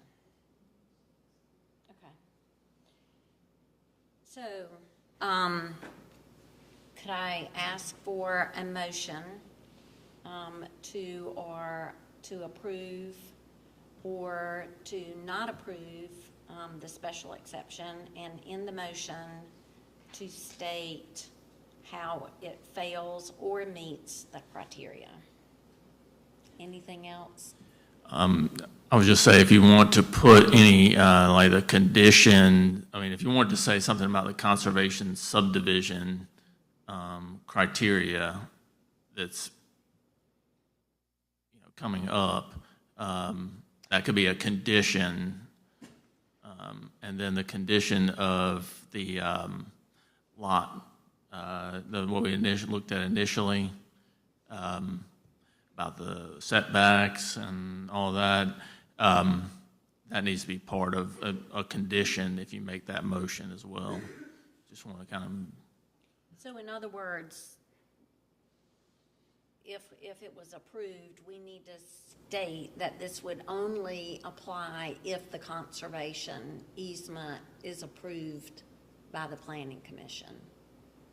Because what we wouldn't want to approve is this special exception to have this. Well, in essence, what you're doing is putting that as a condition. Right. Yeah. And state the last part, what you said about the design piece. Just need to, the board needs to establish what those setbacks are. And so. Okay. What I'd like to do is to see if it passes. Right, okay.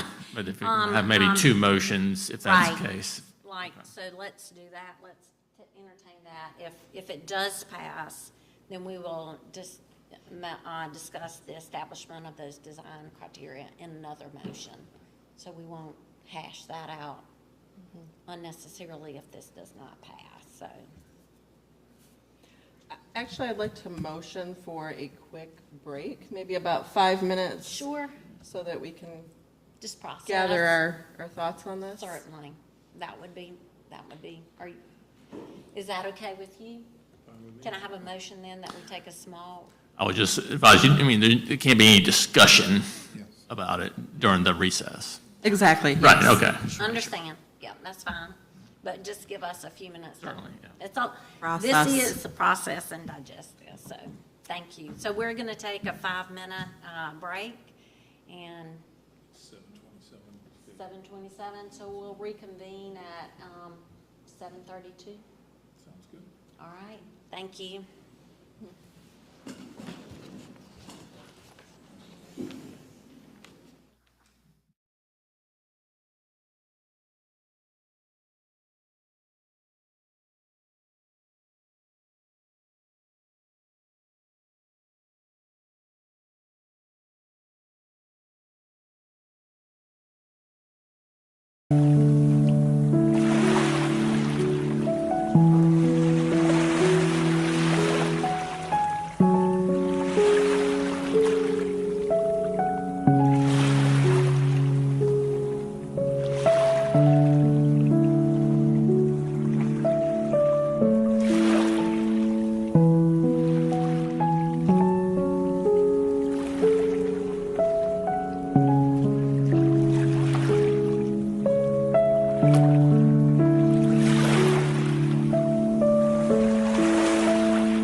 Okay,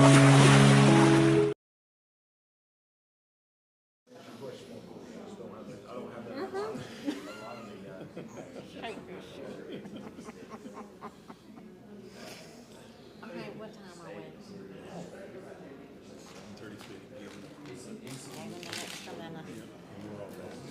Okay. Okay, folks, it's been 5 minutes. We're ready to reconvene. One of the first questions I wanted to ask, are you back?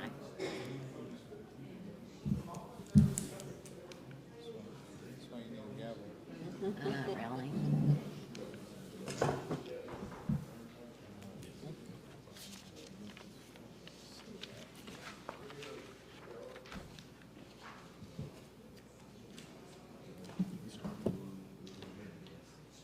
What?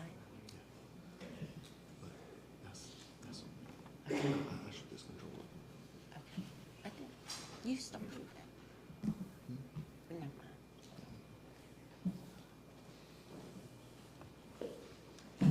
Are y'all ready? All right, so we're reconvening. And before I ask for a motion, one thing I would like to ask you all, because I think we need to be very comfortable in proceeding, is that there has been confusion and discrepancy about the scope of what we are to do here versus what we believe to be our scope here. And there was some confusing language in the way that section 153 was written, and that the developer applicant shall provide a completed application which includes the draft of the conservation easement. However, when you look at the overall special exception, I believe it does not require that. So, there has been asked to be some clarification about exactly what is the scope of what we are to do, and that I think it was ultimately determined that our scope is focusing on the clustering of the single-family homes and not the details of the conservation easement requirement, and that is a matter that is to be addressed by the Planning Commission and worked out with town staff. And I just want to make, I just want us to make sure that we feel like that is the correct clarification that we will be acting on. Because I don't want us to not do something that we should be doing, but that we are doing what we, but also not overstepping our bounds and taking on something that we shouldn't. So I just want to make sure everyone's comfortable that that is our focus. That is our scope, is on focusing only on the special exception and not having the full-blown conservation easement in front of us.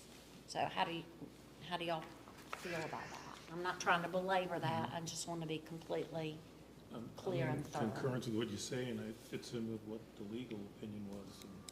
I can just reiterate that I mean, if the concern obviously is about the conservation subdivision and all the requirements associated with that in the ordinance, and so the board can make the motion specifically that, all the criteria, that's one of the conditions of the special exception, is that all the criteria is in the ordinance associated with the conservation subdivision are met.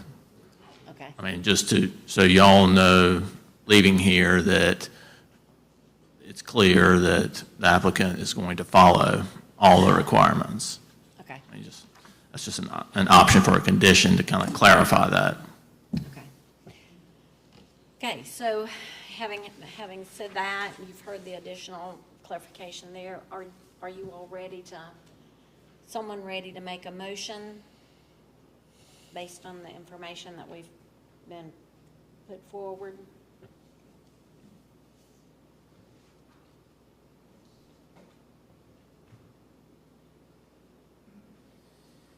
any further discussion, concerns? We can put a motion out there and discuss it.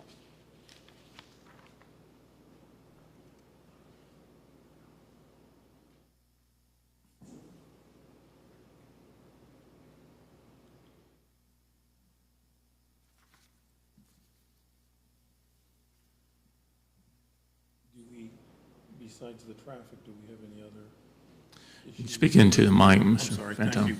Besides the traffic, do we have any other issues of the 5 items? Well, based on, I think there was a comment about the concern of the smaller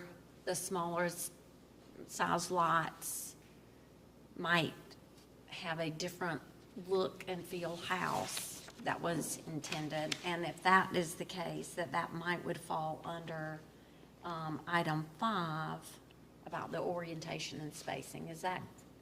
Am I correctly? I think it was, I mean, looking at the D1 orientation and spacing versus the cluster orientation and spacing. And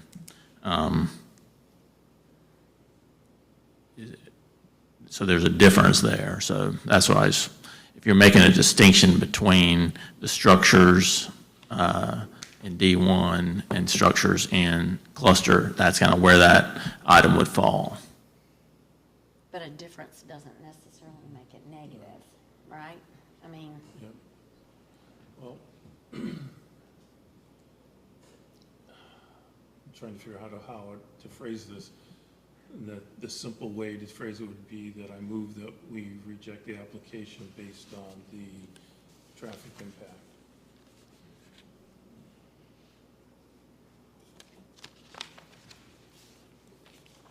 Just for clarity, and for a vote, it would be much better to have a vote for a motion to approve and voting for a motion to approve, in terms of just keeping everything in the affirmative and voting up or down on voting to approve. Because it's just a little bit unclear when you make a motion to disapprove and then it fails, what that means. That might not have unintended consequences, I guess, or when it not fail, if it's a tie. So just to keep things clean, it'd be better to make a motion to approve and kind of vote up and down based on that.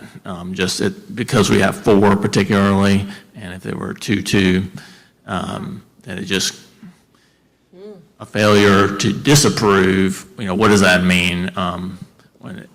And I think you just end up making another motion after that, saying motion to approve. If it's a tie on a motion to approve, then it goes through? No, it fails. If it would fail? Yeah. Okay. Just so everyone knows. All right. This is testing our parliamentary knowledge here. Right. I'm glad somebody's got it. Okay. I'll make a motion to approve the special exception. I second the motion for a decision to approve. All of those in favor?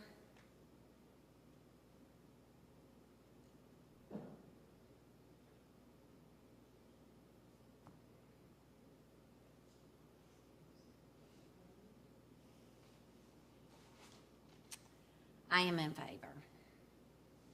All of those who disapprove? Aye. Aye. I abstain. You abstain? Okay. So we have 1 in favor, 2 disapprove, and 1 abstention. Mr. Hines, you need to give a reason for abstaining. Part of the requirements is to vote. The traffic study, although it's a favorable finding for the request, it's still considered incomplete to me, so I will abstain for that purpose. Marlon, would that be a no vote? No, that wouldn't be a no vote. If they had a more complete traffic study that covered a broader area, then that really would drive my decision.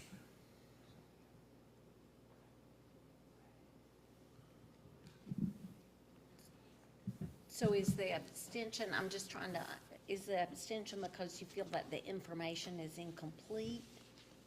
Yes, based on, well, I didn't have the paperwork in my hands to look at it, but based on the statement that where the traffic study was completed, it just seemed to be incomplete. So for us to really look at a true traffic study from our perspective, has to really do a 360 view of that area to see all the roads and potential growth and how it impacts in all directions and not just a singular direction. Okay. All right. And I'm just curious for clarification, we have a motion, with the two disapproved, do we have to have the reason? Because if we do have to meet the 5 criteria, and we have to state specifically on the 5 criteria? It just needs to be backed up by facts. Okay. So if you can justify The statement. the statement, yes. So, Okay. As has been stated, I think the traffic only looks at right outside the place. And also I feel that the density would actually be smaller. The density would actually be smaller if a real plan, I think, was used. So it would actually be a smaller grouping of houses. And that's why I voted against. okay. Although I agree that the traffic situation is a factor, either of these plans is not going to solve our existing problem with the infrastructure of those roads. However, my feeling is that the current exception request greatly reduces the living space between the homes. It's more than half the 20%, or 20,000 square feet. Multiple of these are 6,000 square feet, with only 10 feet between the houses. I think that detracts from the draw of people wanting to be in Blythewood and the overall aesthetic of our community. So that is why I vote no for that.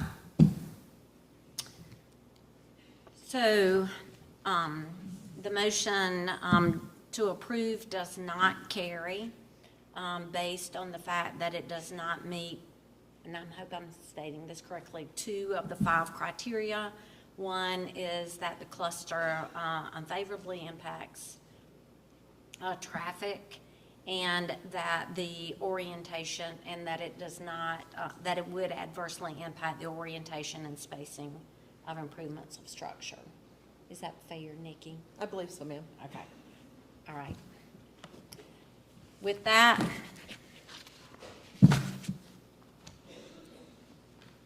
Is there a point we ask questions? sure. We presented a traffic study as was required by the application. Where's our direction as to what that traffic study should encompass? It's by probably the group that does more traffic studies than anybody. And do we have direction on what it should be? Direction we didn't get before. Do we have direction on what it should be now?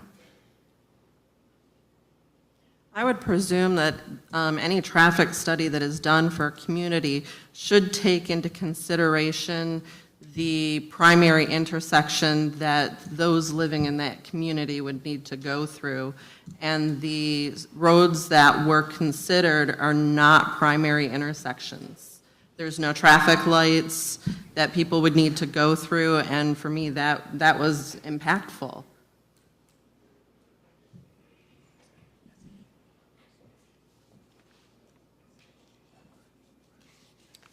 Okay, there being no further business and no additional comments or questions, can I have a motion to adjourn? Motion to adjourn.